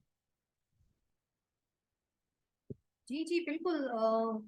आई मीन कि ये सारी चीजें जो आप बता रहे हैं, इससे पहले कभी इस तरह से, इस पॉइंट ऑफ व्यू से नहीं सोचा कि चलिए अल्हम्दुलिल्लाह, thank you very much, thank you so much everyone. So let's ahead. मेरी एनर्जी आपने जो है वो ये कह के मल्टीप्लाई करती है। सो हम बात कर रहे थे कि पास्ट के इशू को जब तक रिजॉल्व नहीं करता इंसान, तो वो आगे नहीं बढ़ सकता। तो हम ये देख रहे थे कि हमने एक एग्जाम्पल ली कि लेट सपोज कि अगर कोई खातून जिसके हस्बैंड 10 साल पहले इस दुनिया से रुखसत हो गए, और वो अपने आप को इतना कोस रही है कि मेरे हस्बैंड चले गए, मेरे हस्बैंड चले गए, मेरे हस्बैंड चले गए, तो उन्हें अगर हम आज इस हम अगर आज वो मेरे पास आए तो मैं उनको कैसे हेल्प करूंगा?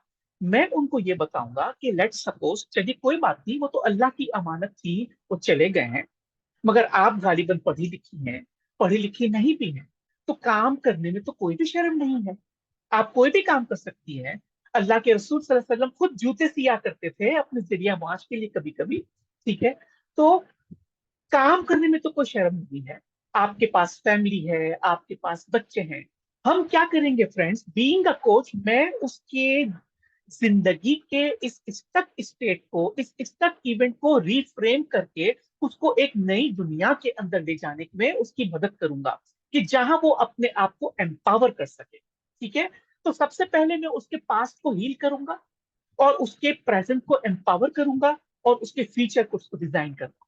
अल्हम्दुलिल्लाह, ये मैं अपनी कोचिंग के अंदर लोगों को करवाता रहता हूँ, और मुझे बहुत खुशी होती है कि जब 30 40 50 साल के प्रॉब्लम्स को मैं सॉल्व करने में उनकी मदद कर रहा होता हूँ, और वो जब सॉल्व हो जाते हैं, उनके चेहरे पर चमक आ जाती है, उनके चेहरे पर रोशनी और मुस्कुराहट आ जाती है, तो उनको तो खुशी होती है, मगर मुझे भी बहुत ज्यादा खुशी होती है अल्हम्दुलिल्लाह। सेकंड, हमारा ओवर थिंकिंग भी हमसे कह रही होता है कि आपकी जिंदगी में कोई ना कोई पेंडिंग डिसीजन है। जब तक ये पेंडिंग डिसीजन है, आप अपनी जिंदगी के अंदर आगे नहीं बढ़ सकते। तो ओवर थिंकिंग हमें इस बात पर मजबूर करती है कि हम अपनी इस डिसीजन को जो कि पेंडिंग है उसको फाइनलाइज कर लें। मिसाल के तौर पर किसी ने बिजनेस शुरू किया हुआ है, ठीक है, मगर जब से बिजनेस शुरू किया वो परेशान है। ओहो कि मैं तो ये बिजनेस कर ही नहीं सकता, मेरे पास तो कोई एक्सपीरियंस नहीं है, क्यों मैंने बिजनेस शुरू किया, क्यों मैंने बिजनेस शुरू किया। वो इस ओवर,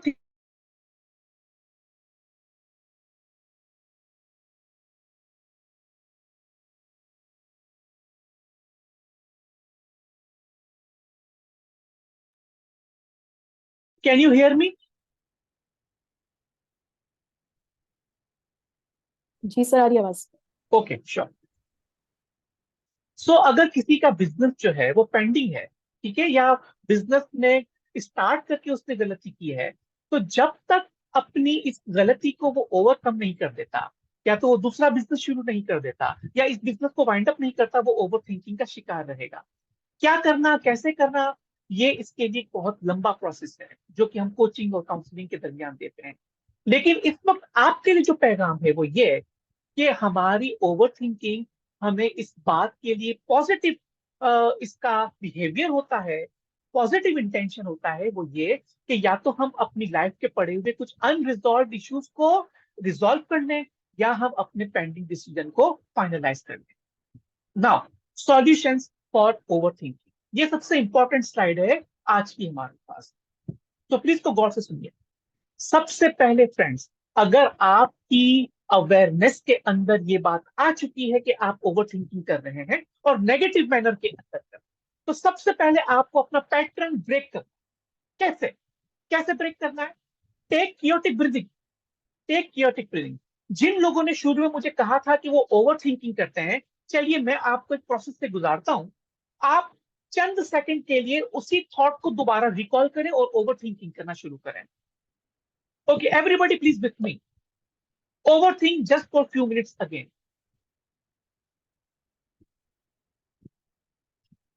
जी, आप में से जो कर रहे हैं अपने माइक को जरा अनम्यूट करें ताकि मैं आपको गाइड कर सकूं।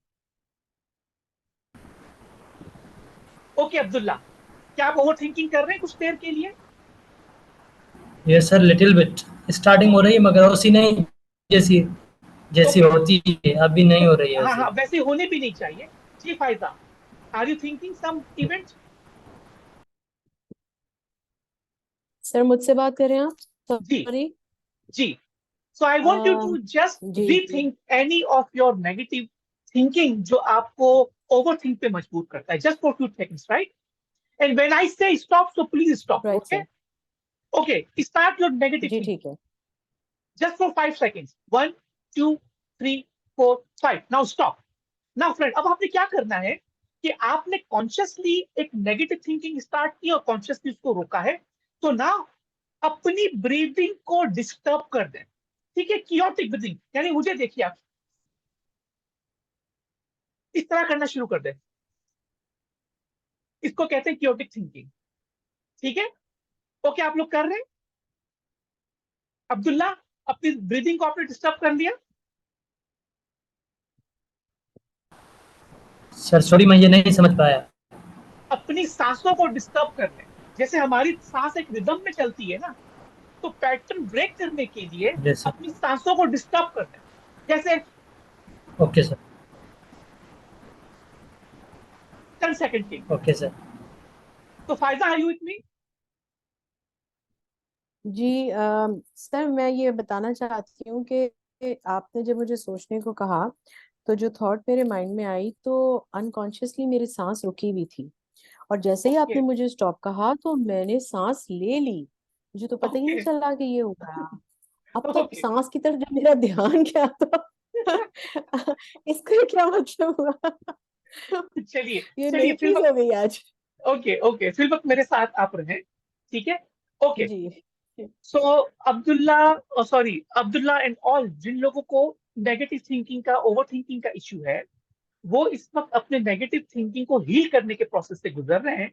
तो सबसे पहले मैंने ये कहा कि उसको 5 सेकंड के लिए सोचें और अपनी ब्रीदिंग को जरा डिस्टर्ब कर लें जानबूझकर। फायजा, अब चूंकि आप अवेयरनेस में आ चुकी है तो एक दफा फिर अपनी ब्रीदिंग को जरा डिस्टर्ब कर, ठीक है, मेरी तरह करें इस तरह से, ठीक है। So now step number two, bring smile on your face, bring smile, हंसना शुरू कर दें हंसना शुरू कर दें, bring smile on your face, और मुस्कुराते मुस्कुराते अपनी बैकबोन को स्ट्रेट करें और अपने शोल्डर को पीछे धकेल दें। ये रिसोर्सफुल स्टेट में आ जाए, कम ऑन, रिसोर्सफुल स्टेट में आ जाए, हंसते रहिए, मुस्कुराते रहिए, और जरा उस नेगेटिव थिंकिंग को रिकॉल करने की कोशिश करें, मुस्कुराते रहिए, मुस्कुराते रहिए, मुस्कुराते रहिए, और अपनी नेगेटिव थिंकिंग को रिकॉल करिए। तो Faiza, can you do it? Yes sir, I मुस्कुराते कैन हुए, डू इट। मुस्कुराते हुए जी क्या आपको नेगेटिव थिंकिंग आ रही जी, है? उस चीज का इतना इम्पैक्ट नहीं आ रहा। हाँ, उसकी इंटेंसिटी कम हो गई है। जी एब्सोल्यूट। सो इसे हम एनएलपी में कहते हैं पैटर्न ब्रेकिंग, ठीक है, इसे हम कहते हैं पैटर्न ब्रेकिंग। अभी मैं आपको कुछ पॉइंट्स और भी सिखा रहा हूं, मगर अगर जब आपको ये पता चल जाए कि आप ओवर थिंकिंग कर रहे हैं, तो immediately change your position, change your physical position, ठीक है। ज्यादातर ओवर थिंकिंग के अंदर शोल्डर हमारे नीचे गिरे हुए होते हैं, बैकबोन हमारी झुकी हुई होती है, आंखें नीचे की जानी होती है। तो अगर आपको पता चलता है कि ओवर थिंकिंग आपको नेगेटिव रिसोर्सफुल स्टेट में डाल रही है, अनरिसोर्सफुल स्टेट में डाल रही है, तो इमीडिएटली चेहरे पर मुस्कुराहट लाएं, अपनी बैकबोन को स्ट्रेट करें, अपने शोल्डर को पीछे धकेलें, और अपनी आई को थोड़ा आई लेवल से ऊपर करें, ठीक है, और एक बार फिर मुस्कुराना शुरू करते हैं, हंसना शुरू करते हैं, कहके लगाना शुरू करते हैं, और अपने फोकस को आप डिस्टर्ब कर दीजिए, ठीक है। जो मैंने कहा ना, ब्रीदिंग डिस्टर्ब करनी है, वो आपके फोकस को डिस्टर्ब करने के लिए है, ताकि आप कुछ सेकंड के लिए ही सही आप उस नेगेटिव स्टेट से निकलकर पॉजिटिव स्टेट में आ जाए। Now step number three, think in opposite direction, think in opposite direction. For example, अक्सर लोगों को किसी के कुछ कहने पर जो थिंकिंग आ रही होती है, ओवर थिंकिंग, वो कहते हैं आई एम वर्थलेस, मेरी तो कोई औकात नहीं है, आई एम वर्थलेस। तो क्या करना है, इमीडिएटली आपको अपने इस इंटरनल डायलॉग को रिप्लेस करना है, ऑपोजिट। क्या कहना है? I am blessed, I am blessed, I am blessed, ठीक है। सो अब्दुल्ला, क्या आप मुझे बता सकते हैं कि आपकी ओवर थिंकिंग के दौरान क्या डायलॉग चल रहा होता आपके अंदर? सर ओवर थिंकिंग के ड्यूरिंग सर मुझे बहुत होती है, मैं डेडली ओवर थिंकर हूँ। अगर हो तो जाती है क्या ना बोल सर रहे तो होते हैं? अपनी सेल्फ टॉक क्या होती है ओवर थिंकिंग के दौरान? सर कुछ कुछ फ्रेजेस होते हैं, कुछ नहीं होता है, मसलन, मगर इतनी ज्यादा। मसलन कोई एक बताइए आप, मैं आपकी हेल्प कर रहा हूं, कोई एक बताइए। सर ज्यादातर साइलेंट हो जाता हूँ और बहुत से एक्सप्रेशंस निकलते हैं, या उनको सप्रेस कर देता हूँ बस। मगर कुछ बोले बगैर ही मुमकिन नहीं है, आपके अंदर अंदर अपने ही दिल में आप कुछ ना कुछ बोल रहे होते हैं। क्या बोल रहे होते हैं? सर कभी कभी कभी क्या बार कहता हूँ ओ शिट, मैंने ये क्या किया था, अपनी जो पास्ट के लिए आपने हाँ, बताया ना। हाँ, ओके, गुड गुड गुड, मैंने ये क्या किया। तो अब आपने क्या करना है कि जब ओवर थिंकिंग आए तो इसका ओपोजिट बोलना शुरू कर दें। आप उसका ओपोजिट, ओके मैंने बिल्कुल सही किया, मैंने बिल्कुल सही किया, मैंने बिल्कुल इखलाकियात के अंदर रहते हुए जो बोला मैंने बिल्कुल दुरुस्त बोला। तो होगा ये कि आपका माइंड इमीडिएटली दूसरे डायरेक्शन की तरफ चला जाएगा। जैसे मैंने स्क्रीन पर एक जुमला लिखा हुआ है, आई एम डाइंग, मैं तो मर रहा हूं, मैं तो मर रहा हूं, मैं तो मर रहा हूं। लोग ओवर थिंकिंग में जुमला बोलते हैं। तो अगर वो अपनी अवेयरनेस में आने के बाद, पैटर्न को ब्रेक करने के बाद ये कहे कि I am enjoying my life, I am enjoying my life, अल्हम्दुलिल्लाह मैं अपनी जिंदगी को बेहतर तरीके से गुजार रहा हूं। अपने पैटर्न को ब्रेक करने के लिए अपने इंटरनल डायलॉग को आप शिफ्ट कर दें ऑपोजिट डायरेक्शन में। I will have a loss in business. अब भाई बिजनेस शुरू हुआ ही नहीं है या अभी शुरू हुआ है, बोलना शुरू कर दिया, I will have loss in business, भाई मेरा तो बिजनेस में नुकसान ही होने वाला है, मेरा तो बिजनेस में नुकसान ही होने वाला है। तो इसको कैसे रिप्लेस करना है? I have millions of rupees gain in my business. मैं लोगों को इतनी अच्छी सर्विस दे रहा हूं कि वहां पर मुझे लोगों से लाखों रुपए का मुनाफा मिल रहा है, अल्लाह मेरी रोजी में बरकत दे रहा है।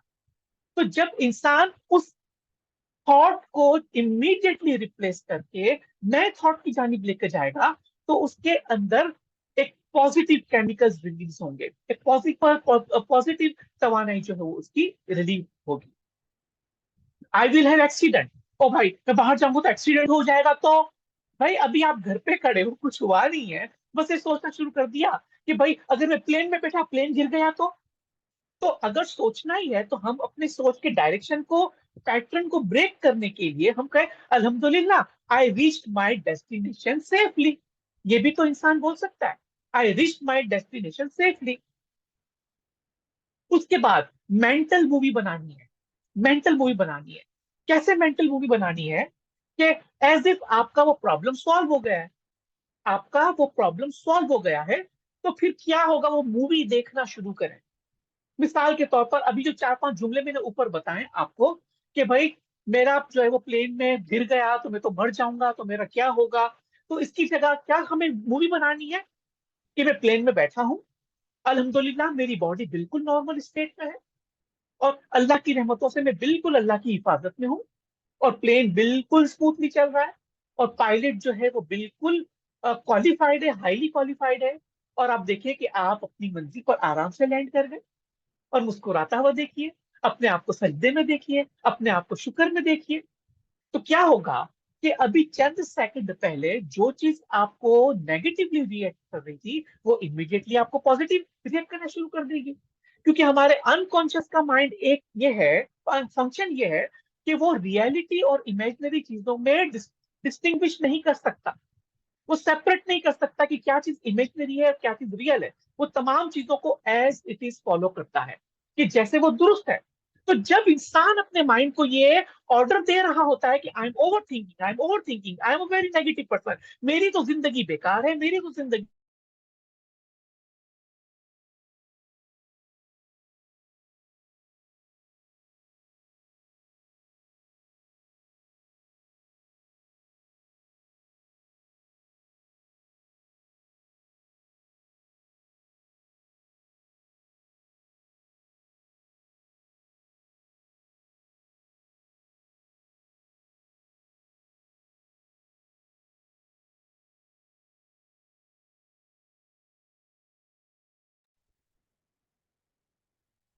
फ्रेंड्स वेरी सॉरी, शायद मेरे इंटरनेट में कोई इशू है या पता नहीं जूम के अंदर कोई इशू है। आपको आवाज आ रही है तो प्लीज मुझे यस टाइप कर दें चैट बॉक्स में। कैन यू हियर मी? तो जी प्लीज आ से रही है। यस। जी ओके, आ रही है आवाज। So let us conclude very quickly, ठीक है? सो आपने क्या करना है, आपने मेंटल मूवी बनानी है, ठीक है? जो आप एंड रिजल्ट चाहते हैं, फायजा, जो आप एंड रिजल्ट चाहती हैं, उसकी जी आपने मेंटल मूवी बनानी है कि एज इफ अल्लाह की रहमतों से वो प्रॉब्लम सॉल्व हो गया है, यू आर ठीक है। लिविंग एंड एम्पावरिंग लाइफ, ठीक है? And life is going according to your own wish, life is going towards your own goals, towards your own destination by अल्लाह's ग्रेस, ठीक है? इसमें किसी के लिए एंगर नहीं रखेंगे, इसमें किसी के लिए रेज नहीं रखेंगे, ठीक है ना? इसमें किसी के लिए रिवेंज नहीं होगा, ठीक है? सो आपने ये मेंटल मूवी बना के बार बार इसको देखना है। जब इंसान एक ही मूवी को बार बार देखना शुरू करेगा, तो उसके माइंड के अंदर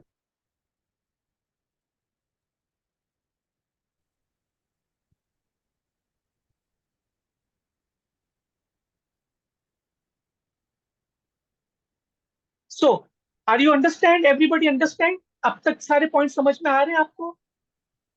जी मैं ये जो मेंटल मूवी वाली बात थी ना, ये इसमें आपकी आधी बात मतलब फ्रीज हो रही थी, मतलब ओके, पिक्चर ओके, फ्रीज हो रही थी और वो ओके, क्लियर नहीं है इतना, जरा श्योर। प्लीज दोबारा से अगर हमने रिपीट करें। ये कहा है इसमें कि हमारा माइंड जो है ना, वो रियलिटी और फेक चीजों के अंदर तमीज नहीं कर सकता, वो तमाम चीजों को एज इट इज लेना शुरू कर देता है, हमारा अनकॉन्शियस माइंड, ठीक है? हम्म। तो जो हम ओवर थिंकिंग कर रहे हैं, क्या वो रियलिटी है इस दुनिया में इस वक्त?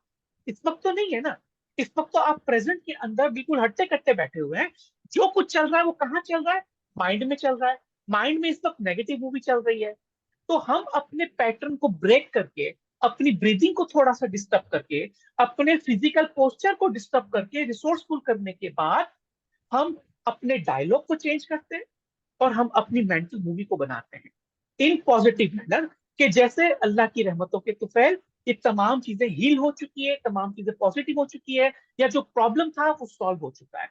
इस मूवी को बार बार देखिए अपने मेंटल स्क्रीन पर, जितनी बार देखेंगे 20-25 बार देख डालें, तो इससे एटलीस्ट आप कम से कम रिसोर्सफुल स्टेट के अंदर रहेंगे, आपका माइंड पॉजिटिव केमिकल्स रिलीज करना शुरू कर देगा और आप तंदुरुस्त रहेंगे। और जब आप रिसोर्सफुल स्टेट के अंदर आ जाते हैं एक मर्तबा, तो फिर अपने प्रॉब्लम को सॉल्व करना आपके लिए बहुत आसान हो सकता है।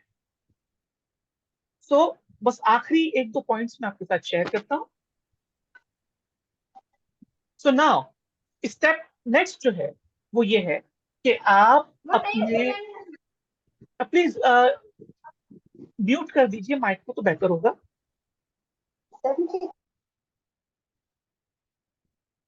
Okay, so what is the message behind of overthinking?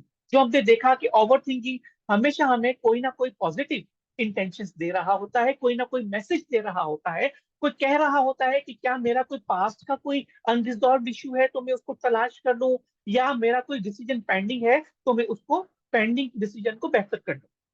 दूसरा क्वेश्चन आप अपने आप से ये पूछ सकते हैं कि what can I learn from it? इस सिचुएशन से, जो ओवर थिंकिंग से मैं गुजर रहा हूं, मैं इससे क्या सबक हासिल कर सकता हूँ? क्या ये सबक कोई ऐसा है कि मैं इससे पॉजिटिव लेसन हासिल करके इस इवेंट को रिलीज कर दूं? जैसा मैंने बताया कि किसी का कोई इमीडिएट फैमिली मेंबर 10 साल पहले गुजर चुका है, तो वो उससे क्या लेसन लर्न कर सकता है? कि वो अपने आप को समझ सकता है कि चलो वो नहीं रहे तो अब मेरी पर मुझ पर जिम्मेदारी है, मैं जिम्मेदार हूँ, मैं जो चीजें पहले समझता था कि नहीं कर सकता अब वो मैंने करना शुरू कर दी है। तो वो ये पूछे अपने आप से कि मैं इससे क्या लेसन कर सकता हूँ, क्या लेसन लर्न कर सकता हूँ, या मैं क्या मीनिंग इस अपनी सिचुएशन को कोई नए मायने दे सकता हूँ कि ओके, मेरे साथ जो भी इवेंट हुआ वो मुझे मजबूत बनाने के लिए हुआ, वो मुझे ताकत देने के लिए हुआ, वो मुझे मजीद रिसोर्सफुल बनाने के लिए हुआ। और आखिरी बात यह है आज की कि आप अपने गोल्स को ऐसा बनाएं कि जिसमें आपको वर्दी फील हो। कोई ऐसा बड़ा गोल बनाएं कि जहां आप लोगों की हेल्प कर रहे हो, ठीक है, जहां आपको वर्थ वाइल महसूस होता हो अपने आप को कि हाँ, अल्लाह ताला ने मुझे भी यूनिक बनाया है, अल्लाह ताला ने मुझे भी ऐसी बहुत सारी चीजें इनायत की है कि जहां पर जाकर मैं लोगों की हेल्प कर सकती हूँ। मिसाल के तौर पर, जब आपको ओवर थिंकिंग आ रही हो और आप बेहतर तौर पे अपने पैटर्न को ब्रेक कर पाए, तो आप जाइए किसी स्कूल में जाके कोई लेक्चर दे दें अपने बच्चों को, ठीक है, या अपने फैमिली पे कोई गैदरिंग करें जहाँ अपने छोटे बच्चों को बहुत कुछ सिखाना शुरू कर दें, ठीक है। सो कोई ऐसा काम करें कि जहां पर आपको सिग्निफिकेंट फील, ठीक है। ऑर्फनेज हाउस में जाकर आप विजिट करें, किसी हॉस्पिटल में जाके किसी अननोन पर्सन को जाकर आप फूल देकर आए, उसकी तीमारदारी करें।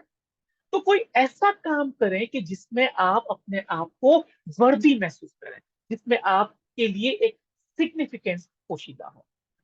तो फ्रेंड्स, चूंकि इंटरनेट जो है वो बार बार हमें डिस्टर्ब कर रहा है, तो इसलिए मैं अब आपका ज्यादा टाइम नहीं लूंगा, और चलते चलते आपके लिए मेरे पास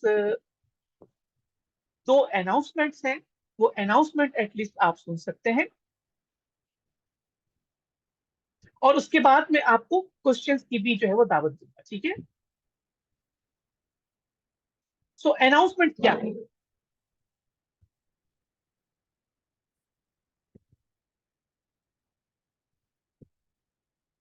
अच्छा, कुछ लोगों ने शेयर किए थे, बट आई एम श्योर अभी इतना वक्त नहीं रहा कि मैं उसको डील कर सकूं। सो फ्रेंड्स, याद रखिएगा कि one thought, single thought can change your entire life. एक सोच से, एक थॉट से आप सेहतमंद भी बन सकते हैं और बीमार भी बन सकते हैं। एक सोच से आप अमीर भी बन सकते हैं और आप गरीब भी बन सकते हैं। एक सोच से आप कामयाब भी बन सकते हैं और नाकाम भी बन सकते हैं। तो इसलिए आपके थॉट बहुत ज्यादा इंपॉर्टेंट है। सो नाउ, अभी एक अपॉर्चुनिटी है आप लोगों के लिए। आप में से जो बहुत सारे लोग ऐसे हैं जो मुझसे 1-to-1 कोचिंग और काउंसलिंग हासिल कर चुके हैं, ठीक है।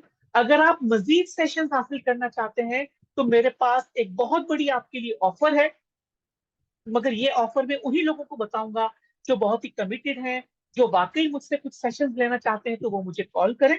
ठीक है, मैं उनको कॉल पर बताऊंगा कि मैं आपके लिए क्या कर सकता हूँ। ठीक है। दूसरा अनाउंसमेंट ये है कि हमारा जो अगला सेशन है वो हफ्ते के दिन है, सितंबर 23 तारीख को है, पावर ऑफ योर ब्रीदिंग। मैं आपको उसमें ये गाइड कर रहा हूँ कि सिर्फ प्रॉपर ब्रीदिंग के जरिए आप कई बीमारियों से छुटकारा हासिल कर सकते हैं। सिर्फ प्रॉपर ब्रीदिंग के जरिए आप हमेशा रिसोर्सफुल रह सकते हैं। सिर्फ प्रॉपर ब्रीदिंग के जरिए आप अपने रिलेशनशिप को बेहतर कर सकते हैं। तो ये मैंने पूरा सीखा है, ये मैं आपको सिखाऊंगा कि किस तरह से ब्रीदिंग लेनी है और ब्रीदिंग के क्या क्या बेनिफिट है। तो इंशाल्लाह सितंबर 23 को। दूसरा, ग्रुप लाइफ कोचिंग लेने में कौन कौन इंटरेस्टेड है? आप में से 1-to-1 कोचिंग लिया है। अब मुझे ये बताइए कि आप में से कितने लोग ऐसे हैं जो ग्रुप लाइफ कोचिंग, यानी अब हम ग्रुप के अंदर आपको कोच करेंगे, जहां पर एक शख्स अपना प्रॉब्लम बता रहा होगा और उसके प्रॉब्लम की वजह से, उसके एक इशू की वजह से सब लोगों के उस जैसे इशू सॉल्व करने में उनको मदद मिलेगी। तो आप में से ऐसे कितने लोग हैं जो रियली मुझसे ग्रुप कोचिंग हासिल करना चाहते हैं? सो टाइप वन, अगर आप मुझसे 1-to group life coaching session लेना चाहते हैं तो।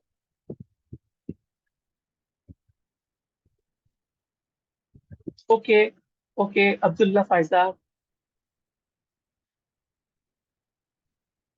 आयशा, गजाला।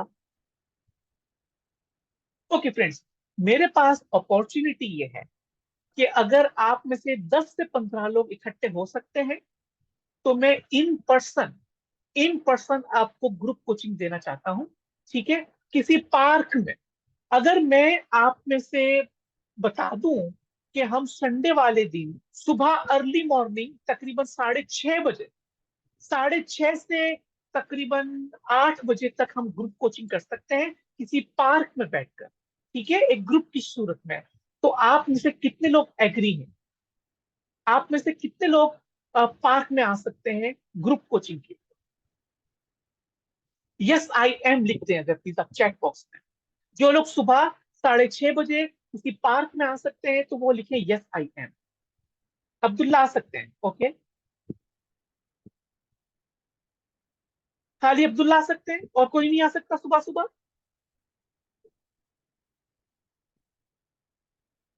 चलिए, तो जितने लोग जितने लोग मुझसे इन पर्सन और लाइव ग्रुप कोचिंग हासिल करना चाहते हैं फ्री ऑफ कॉस्ट, ठीक है, फ्री ऑफ कॉस्ट होगी मगर सुबह सुबह होगी, किसी पार्क में होगी, तो वो मुझे मैसेज कर सकते हैं। So at the end, thank you very much friends. अब आप जो है वो कोई जो भी क्वेश्चंस हैं वो पूछ सकते हैं। जो जाना चाहे वो जा सकते हैं और जो रुकना चाहे वो रुक सकते हैं। जी गजाला। अस्सलाम वालेकुम सर। वालेकुम सलाम। कैसा रहा सेशन गजाला? तो बहुत अच्छा है, शुरू का तो मेरा थोड़ा सा मिस हो गया। ओके। अच्छा सर, मुझे ये बात पूछनी है कि अभी मुझे आपने 3 टिप्स बताई, तो मुझे मूवी वाली बात समझ में नहीं आई।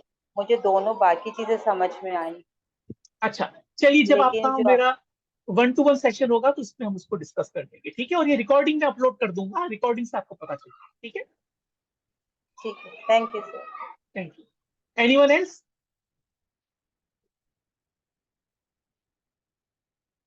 सर एक छोटा सा फीडबैक अगर आप इजाजत जी जी, दें प्लीज तो। Please please. सर ये जो इवेंट 1 और इवेंट 2 और फिल्टर्स की और सब ये बातें थी, ये मुझे बिल्कुल नहीं था पता पहले। और आज आपसे ये जो लेक्चर में सुना है, इससे बहुत सारी जो एक जहन में कंफ्यूजन्स थी वो दूर हो गई हैं। और अल्हम्दुलिल्लाह। ये समझ आ गई है इस बात की कि अगर कोई भी किसी तरह भी बिहेव कर रहा है तो उसके पीछे कहानी क्या है, उसके जी, पीछे कोई डीप किस्म की कहानी है। बिल्कुल और बिल्कुल। अगर हम अपने लिए या किसी के लिए भी कुछ करना चाहें तो हम मतलब राब्ता करें, प्रोफेशनल हेल्प लें और अपने मसाइल को हल करें। एब्सोल्युटली, ये बहुत बिल्कुल हो जरूरी सकता है है, सर। बिल्कुल हो ये बहुत सकता है। जरूरी है सर, जरूरी अच्छी नहीं है जिंदगी फायदा, के लिए। कि जिंदगी के अगर 20 साल खराब गुजरे हैं तो अगले 20 साल भी खराब ही गुजरेंगे। अगले 20 साल बहुत खूबसूरत हो सकते हैं और आज से ही बहुत खूबसूरत जी हो सकते हैं इंशाल्लाह। ठीक है। जी। अच्छा सर, एक चीज मैं सिर्फ एक थोड़ा सा एक चीज कंफर्म जी करना जी चाहती हूँ। आपने एक बात की थी कि एनएलपी हमें बताती है जी।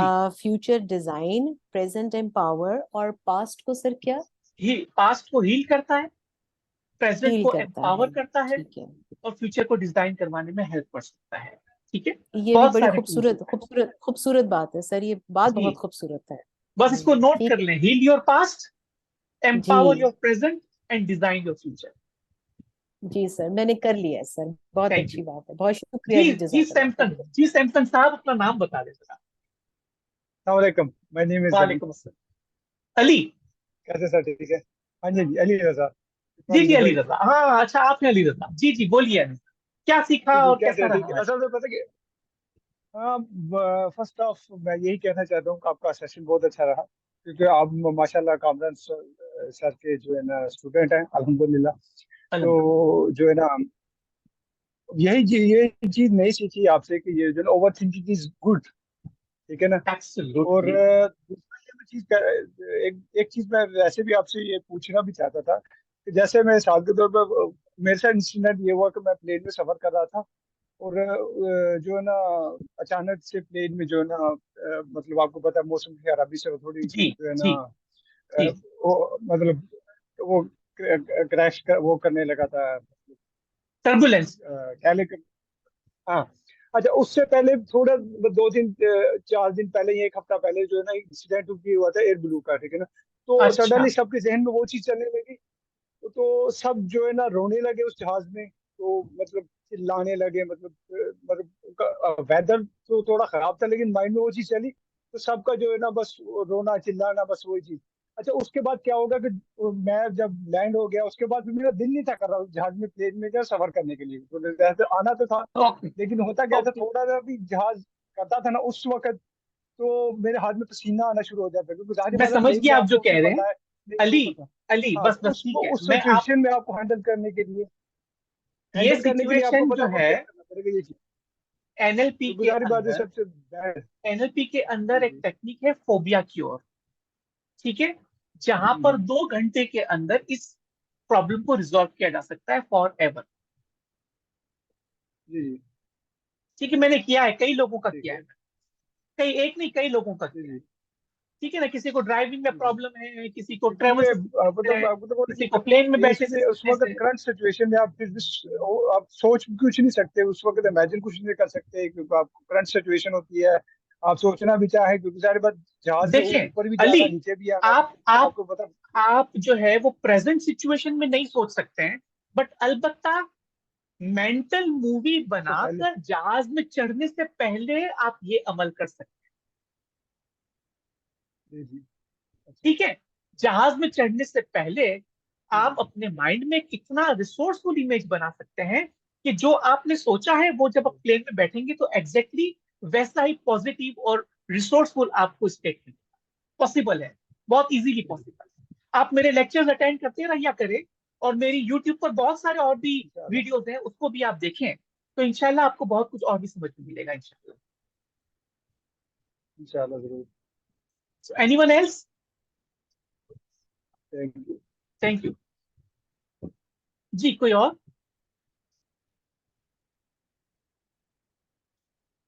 चलें। अब अगर जी सना आप कुछ बोलना चाह रही तो बोलें please.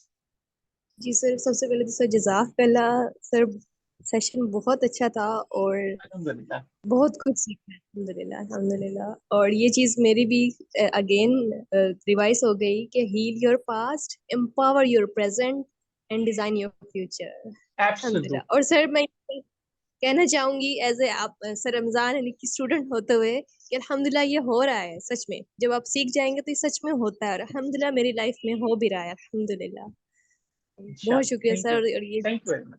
Thank you, thank you. कुछ न्यू था। जी सर। और सर एक क्वेश्चन भी था, जी आई जी।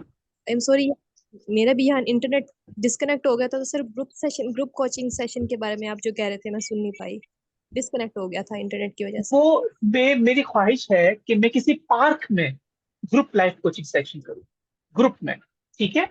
और सुबह सुबह जी सुबह 6:30 का प्रोग्राम है।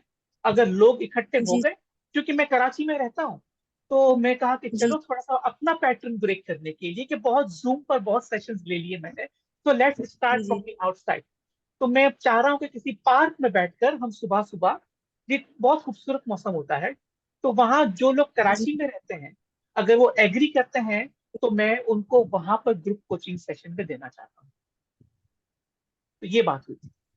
तो लेट्स सी जी कितने सर, लोग अवेलेबल जज़ाकल्लाह हैं, सर, बहुत शुक्रिया सर। क्योंकि सुबह सुबह 6:30 ये नींद कुर्बान करनी हेलो। पड़ती है। जी खालदा, अस्सलाम वालेकुम। जी जी खालदा वालेकुम बोलिए। हाँ सर, बहुत मजा आ रहा है आपका। मैं चलिए बहुत अल्हम्दुलिल्लाह। मजा आ रहा है बहुत। मेरे हस्बैंड तो आपके साथ क्लासेस लेते रहते हैं। आज मुझे वो कहा उन्होंने स्पेशली कि 8 बजे शुरू होगा, क्योंकि मैं अभी कुछ दिनों से, पिछले साल 7 सितंबर को मेरी बहन की डेथ हुई थी।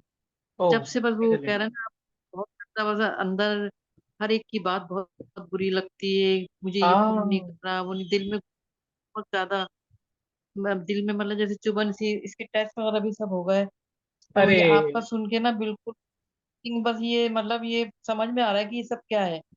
जी जी, आपने मेरा पिछला सेशन लिया था। ये मतलब सब। जी आपने मेरा पिछला सेशन अटेंड किया है। नहीं, मैं तो आज फर्स्ट टाइम लिख करा आपका ना। ओके, उसकी रिकॉर्डिंग मेरे यूट्यूब पर अवेलेबल है, ठीक है। आप जी वो सुन लें। 2 घंटे का सेशन है, पूरा सुनिएगा। और उसमें एक मेंटल प्रोसेस से मैं लेकर गुजरा हूँ, तो वो आपको बहुत हेल्प करेगा, ठीक है। और आप चाहें तो मुझसे 1-to-1 सेशन भी ले सकती हैं, ठीक है। आपके हस्बैंड जी कौन है ओके। वैसे। ये जावेद इकबाल आपके लेते रहते हैं यहाँ पर, सगीर सेंटर में अच्छा रहते हैं अच्छा अच्छा अच्छा, ओके, सलाम कहिएगा। आपके क्लासेस। अच्छा। जी जी, उन्होंने आज मुझे कहा, वो मेरी कंडीशन देख रहे थे, कह रहा ये लोग सबसे ज्यादा ये तो इम्पोर्टेंट है, इनकी क्लास लो। चलिए अल्हम्दुलिल्लाह, वो अगर आपको फायदा हुआ है, बस दुआ कीजिएगा मेरे लिए भी और बाकी। Thank ji you. जी बिल्कुल, दुआ में। अल्लाह। अस्सलाम जी वालेकुम। उमर, वालेकुम अस्सलाम, कैसे उमर। रमजान भाई, क्या हाल चाल है? खैरियत से? आप ठीक ठाक हो? अल्हम्दुलिल्लाह, आप बताइए कैसे हैं। शुक्र है, आपको देखकर बहुत खुशी होती है, और मैं हमेशा कुछ ना कुछ डायरेक्ट इनडायरेक्ट आपसे कुछ चीज सीखता रहता हूँ। आपको अच्छी तरह मालूम कि मेरा ताल्लुक कहाँ से अल्हम्दुलिल्लाह अल्हम्दुलिल्लाह अल्हम्दुलिल्लाह अल्हम्दुलिल्लाह, है। बहुत सर शुक्रिया। मैं एक दो बात पूछ सकता है? मैं तो पूछ सकता हूँ। हाँ, आप पूछ सकते हैं बिल्कुल। एक तो आपका ये सेशन बार बार डिस्कनेक्ट हो, तो मैं उस प्रोसेस से गुजरा। अगर ओवर थिंकिंग इसके बावजूद भी आ रहा था, फिर क्या करना है? अब मैं मुझे इसकी रिकॉर्डिंग अवेलेबल होगी, वो आप आराम से एक दफा फिर पूरा सुन लीजिएगा, ठीक है। ठीक है। बाकी वो आप जो कह रहे कि पार्क में घूम कर, तो आप कौन से पार्क में, कराची में कैसे वो मैं देखता हूँ कितने लोग अवेलेबल तो हैं, ज्यादातर लोग कौन से इलाके में रहते हैं, तो उस हिसाब से मैं सेट करना चाहता हूँ, ठीक है। ठीक है सर। थैंक यू सर, बहुत बहुत शुक्रिया आपका। अस्सलाम वालेकुम सर, मैं ये कह रही थी कि इस जी चीज जी को हम कैसे दूर करेंगे, और मतलब। ये एक प्रोसेस है खालदा। जब आप आएंगे ना मेरे पास, जब आप मुझसे एक सेशन ले लीजिए, ठीक है।